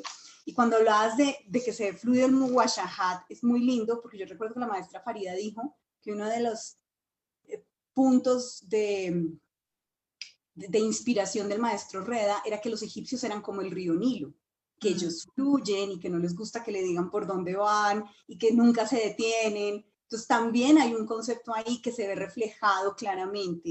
Entonces también por eso mi postura de que él es un creador contemporáneo en el sentido de que hay un concepto detrás, que no es crear por crear y no es tampoco la escenificación por la escenificación, sino que hay un concepto que estoy intentando transmitir. Él estaba vendiendo el Egipto que él amaba. Exactamente. Y que no solamente que él amaba, sino que sabía que los egipcios amaban, ¿cierto? O sea, por eso caló tanto, porque él sabía que estaba presentando la mejor versión de sí mismo y de los otros, y por eso también los otros se sintieron como, pucha, esto de verdad es lo que somos, sí, una versión mejorada, no sé, más vistosa, pero esto es lo que somos, entonces por eso caló tanto. Claro que sí.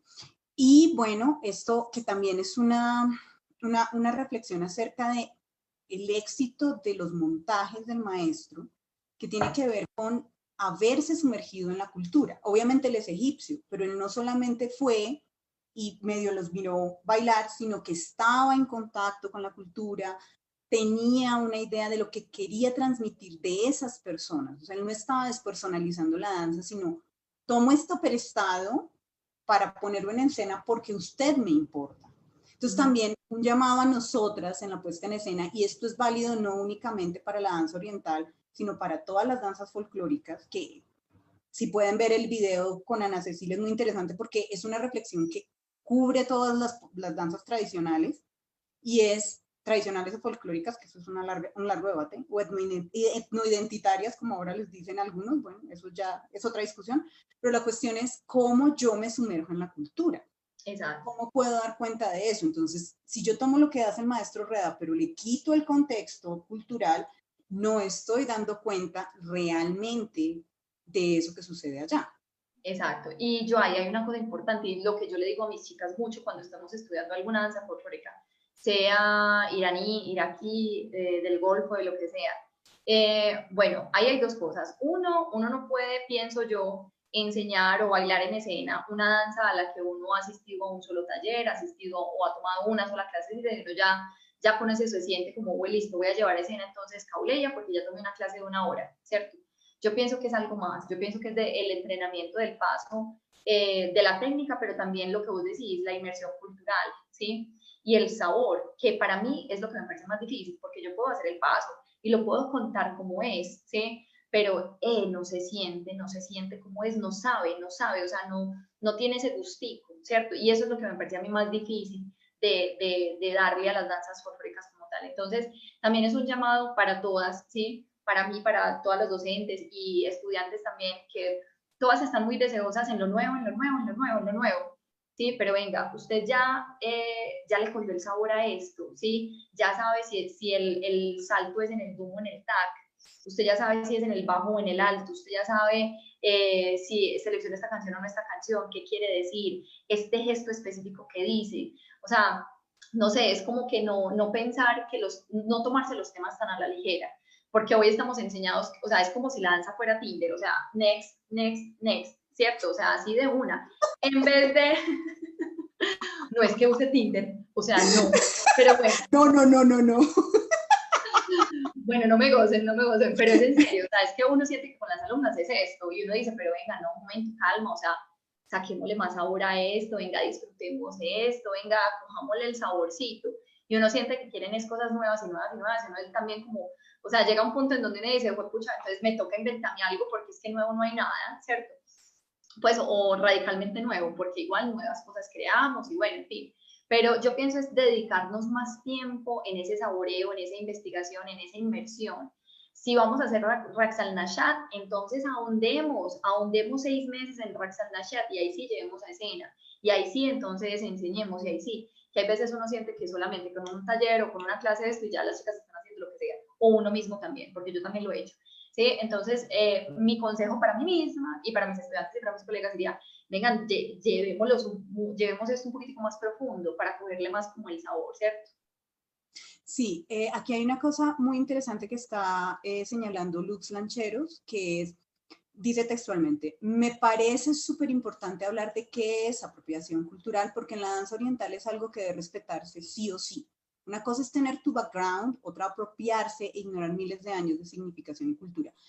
Para las que no hayan visto el video, está colgado en mi página de Facebook y también en Videos Elixir Danza, la charla que tuvimos con Andrea Neira sobre apropiación cultural, donde nos explica un montón de cosas y como hablábamos con ella, esto es un tema ético, entonces es también cómo, desde dónde te estás parando, si te estás parando porque esto vende, Sí. o si te estás parando porque realmente te interesa la cultura. Y lo que ella me explicaba y le hacía mucho énfasis, una de las cosas más importantes para diferenciar entre apropiación y apreciación es el grado de conocimiento y de inversión en conocimiento del contexto cultural que le haces y la relación en la que te pones frente al otro. Si tú te crees mejor que la gente de allá, apague y vamos.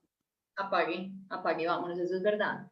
Eso es verdad. Me hiciste pensar en, por ejemplo, en Cauleya, que está tan de moda, ¿cierto? Entonces, ahí es donde uno tiene que pensar, y por ejemplo, yo hablaba mucho con Asala del tema, y a mí me parece que Asala está haciendo algo muy inteligente, porque Asala podría decirle a todas las rusas ucranianas, vea señorita, eso no es, ¿cierto? Pero Asala no tiene esa posición, sino que Asala la posición que tiene, mire, es lo que usted está haciendo está bien, pero llámelo fusión, ¿sí? Y lo que yo hago es una versión más tradicional, más, digamos que folclórica, ¿cierto? En vez de ir en contra, porque es que la pelea no deja nada, ¿cierto? Y ella antes se está aprovechando del hecho de que estas otras están haciendo un cambré, triple cambré, dan la vuelta por debajo de las piernas y vuelven a subir, y ella o sea, toma eso porque lo hacen muy comercial y toma eso para dar a conocer de la problemática de la comunidad kaulía en Irán y también de que existen ritmos, instrumentos, otros tipos de danza, de que ella dicta los talleres, ¿cierto? Entonces es que en vez de pelear de algo que ya está, ¿cierto? Es decir, listo, no, lo que usted está haciendo está, sí, ni bien ni mal, si no está, pero llámelo fusión y lo que yo hago es una versión mucho más folclórica de él, ¿cierto?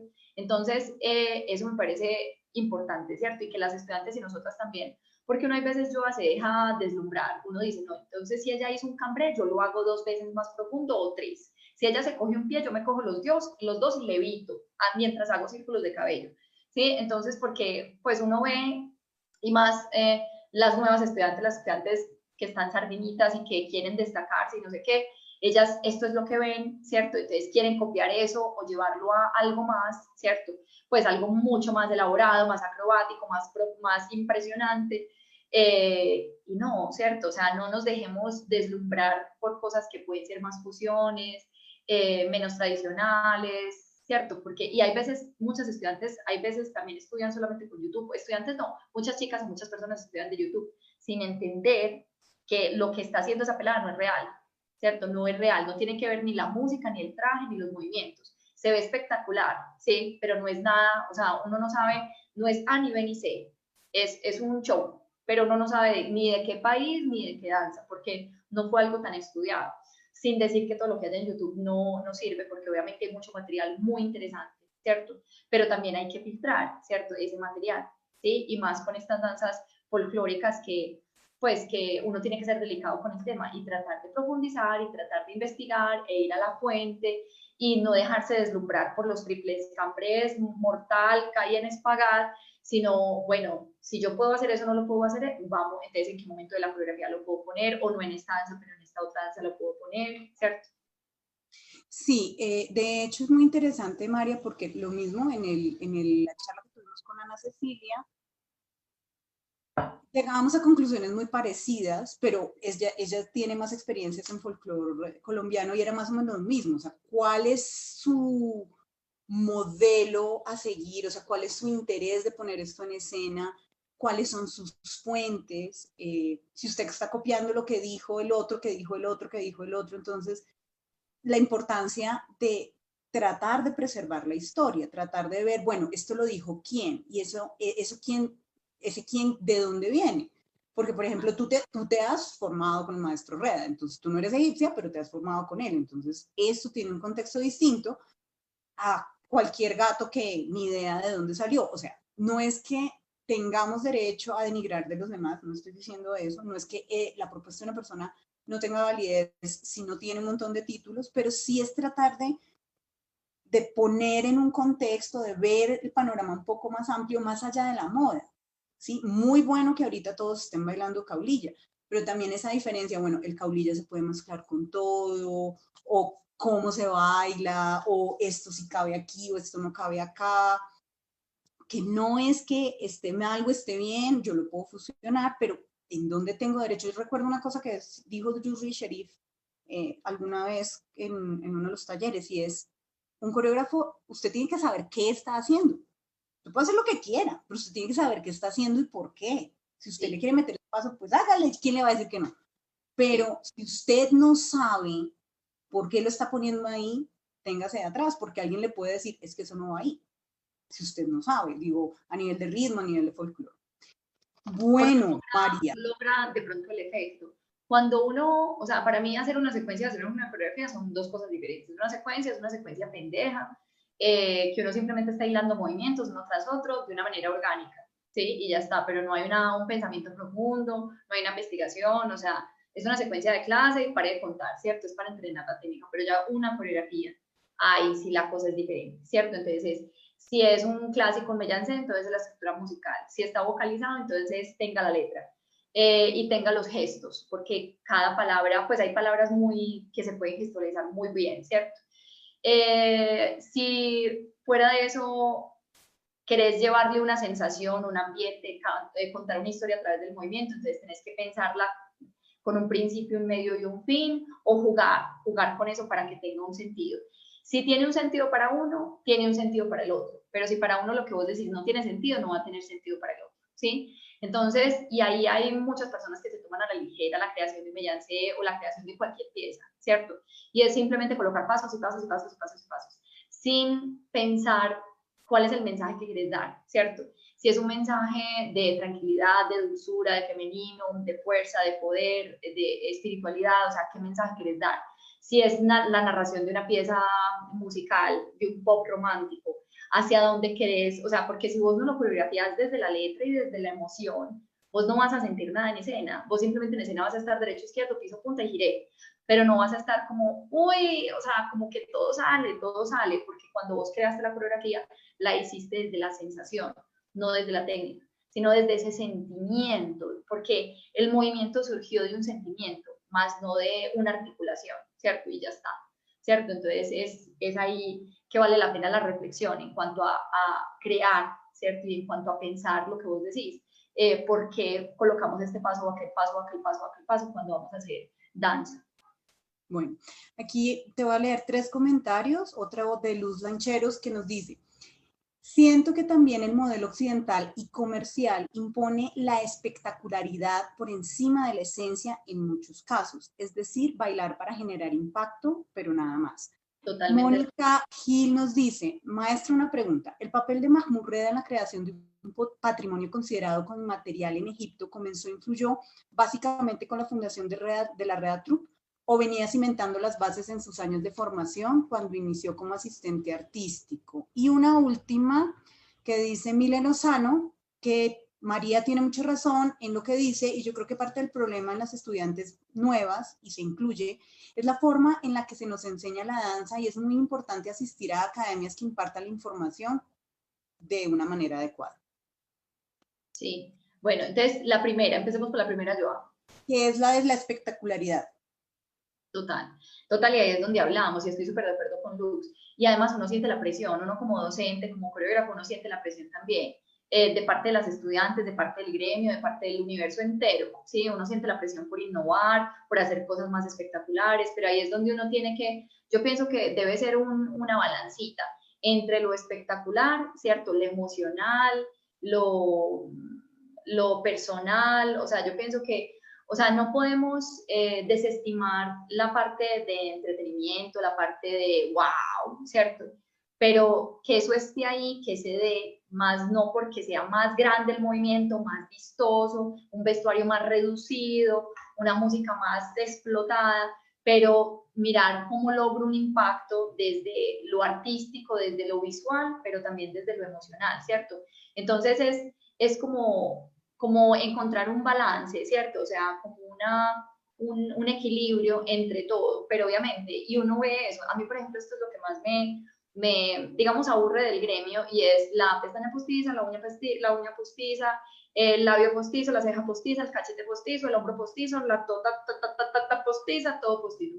Yo digo, ¿y a dónde? O sea, ¿a dónde va la danza? La danza es solamente cuerpo, la danza es solamente boca, la danza es pestaña, o sea, la danza solo es eso, ¿sí? Y ya, y no importa nada más, ¿sí? O la danza es que, ¿cierto?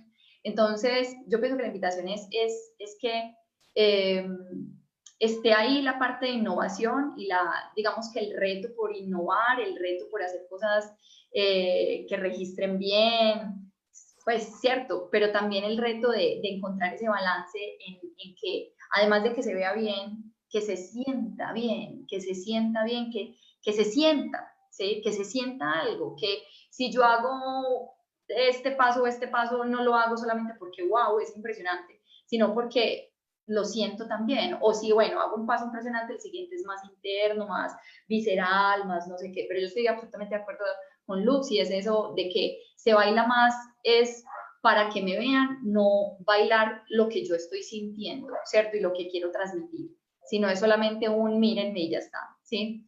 Bueno. El segundo que creo que es muy relevante de Mónica Gil sobre cuándo empezó el papel de Mahmoud Reda en la creación de un patrimonio inmaterial en Egipto, si fue con la fundación de la Reda Troupe o si fue antes. Sí, pues, o sea, yo primero diría, él nunca lo pensó como un patrimonio, ¿cierto? Él simplemente él creó lo que quería ver en escena, lo que quería bailar, ¿cierto? Sin pensar en el impacto que iba a tener, porque para él fue como lanzar una moneda al aire y esperar cómo cayera, ¿cierto? Entonces, y ya después fue que se dio cuenta de ese impacto y del impacto positivo. Entonces, yo creo que en la historia de Mahmoud Reda hay de todo, o sea, en la danza y en la creación de Mahmoud Reda uno ve que él puso, ¿sí? O él, digamos que se ve que él fue gimnasta, ¿cierto? Porque hay coreografías en donde uno ve más acrobacia que en otras, ¿cierto? En donde se ve que le gustaban las danzas de salón, porque estaba ahí inmerso. Entonces fue algo que, digamos, es como yo, o sea, o es como vos, uno no nace de la noche a la mañana y uno, uy, voy a hacer patrimonio de la noche a la mañana, uy, voy a hacer, no. O sea, son cosas que se logran con el tiempo, ¿cierto? Porque él mantuvo una idea, ¿cierto?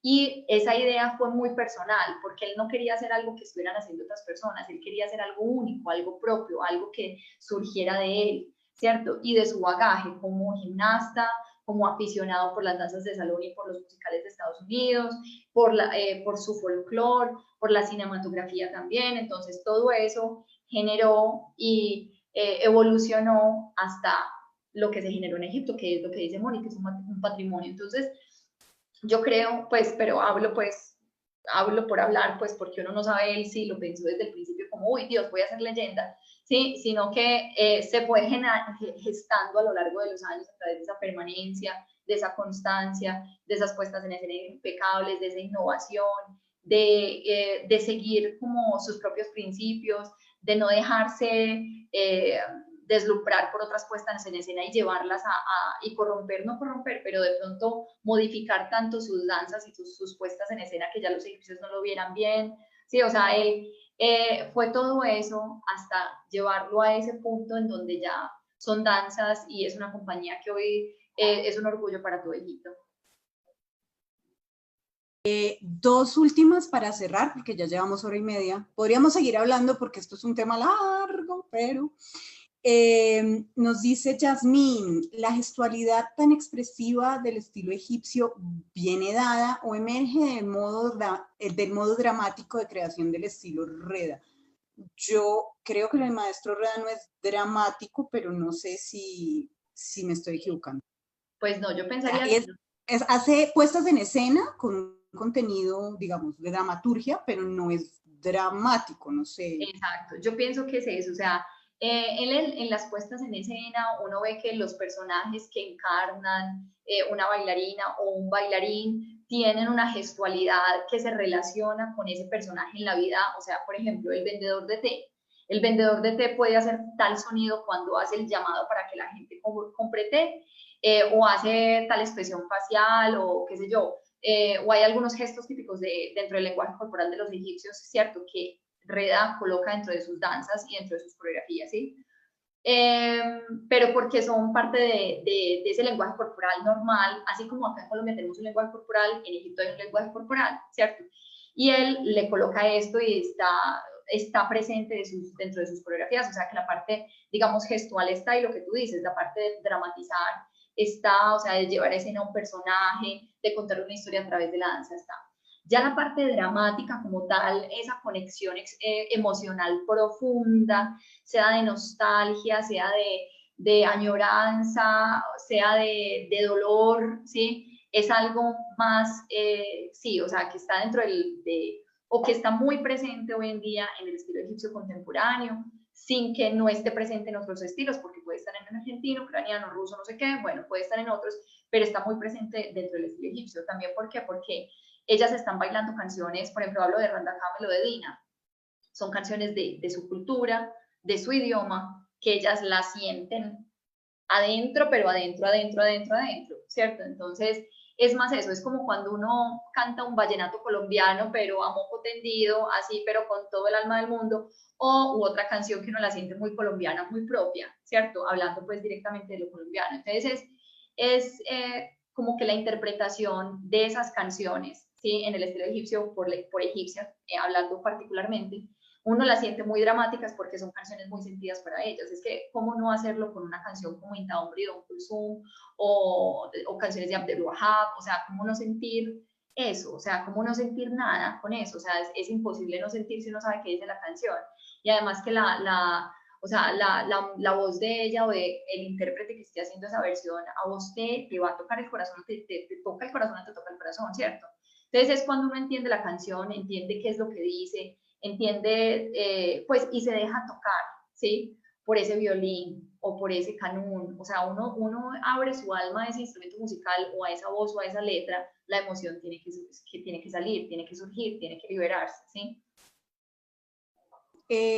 Para finalizar, aquí hay un comentario de Luz sobre cómo ella ve que, por ejemplo,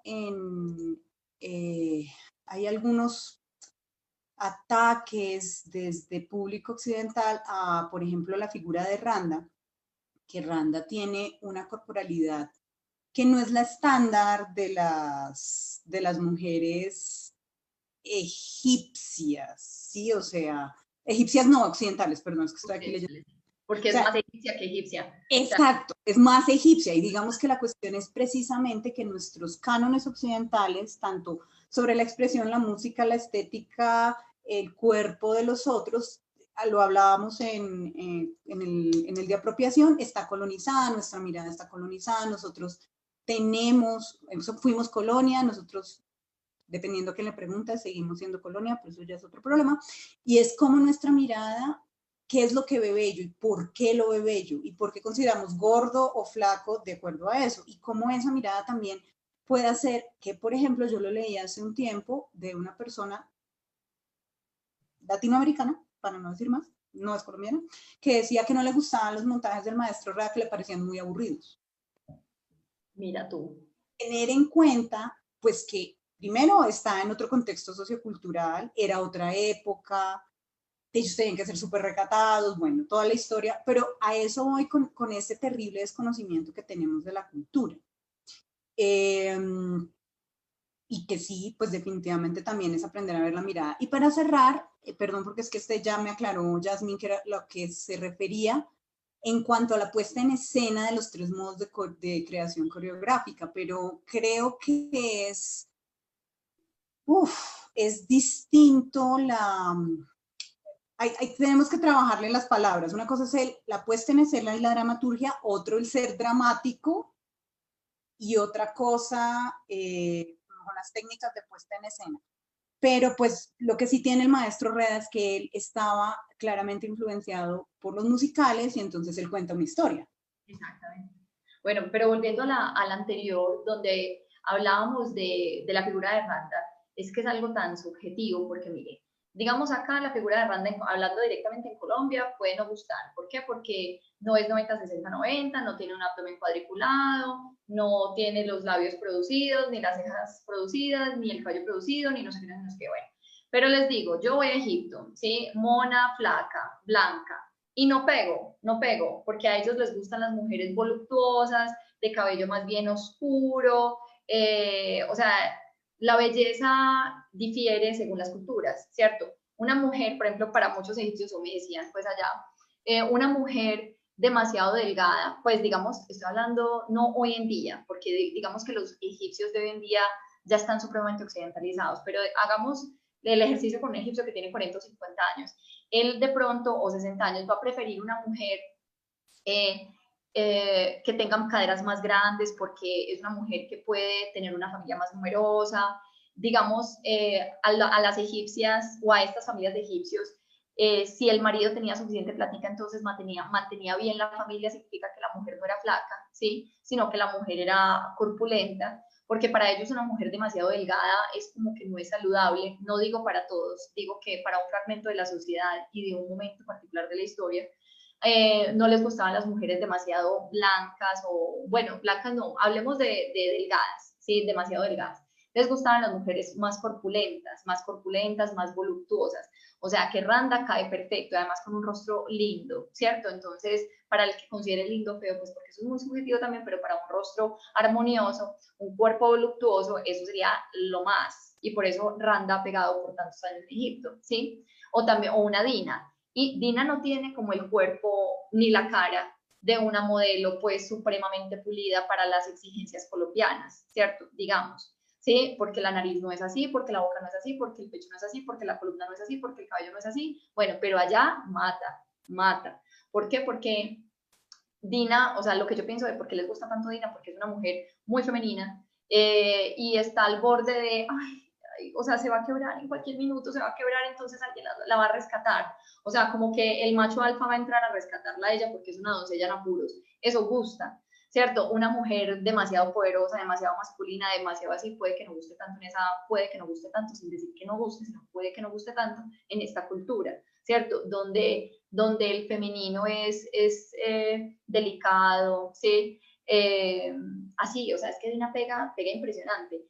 Entre los egipcios, la bailarina más popular, indiscutiblemente, es Dina. Indiscutiblemente entre los egipcios de Egipto hoy en día, es Dina. Una Randa no pega tanto precisamente porque es un poquitico más poderosa, más masculina, ¿cierto? Pero a nivel del mundo occidental pegaría más a nivel de la danza oriental como tal, de las bailarinas y estudiantes, pega más una Randa que una Dina. ¿Por qué? Porque Randa tiene un lenguaje de movimientos un poco más elaborado, más diverso que una Dina de pronto, ¿cierto? Bueno, ¿y por qué lo que decía Luz Lancheros, más espectacular, ¿cierto? Para algunas personas, porque esto es muy subjetivo, ¿sí? Entonces, el tema de belleza y de cuerpo, eso depende de cada país, de acá pega de esta manera, allá pega de otra manera y acá pega de otra manera, eso depende, eso depende. Claro, y digamos que parte de del trabajo que hacemos en la divulgación de este contexto en el mundo es también precisamente tratar de cambiar nuestra mirada y la mirada de la gente que tenemos alrededor. Es muy difícil pedirle a una persona que ha visto toda la vida modelos con unas características de belleza muy particulares y que le dicen eso es lo que está aceptado y eso es lo que se desea, aceptar unos cánones de belleza de una cultura totalmente diferente. Exacto. Y eso es un largo tema de ahí para abajo, pero también, y digamos que es esta reflexión sobre por qué no gusta Mahmoud Reda por aburrido, pero él estaba tratando, primero yo insisto en la época, pero también hay una cosa de esa liviandad, por ejemplo, las mujeres, es que uno parece, cuando en el Muwashahat sobre todo, uno parece que van a salir volando en cualquier momento, parecen, y no es una cosa muy particular porque es una danza, sigue siendo muy aterrizada, no es como el ballet por allá arriba, ellas se ven súper leves, pero sin dejar de ser terrenales, es una cosa muy bonita, a mí personalmente me encanta. Entonces es también como cómo apostarle a esas otras formas de entender y cómo dejar que el que es de allá nos hable.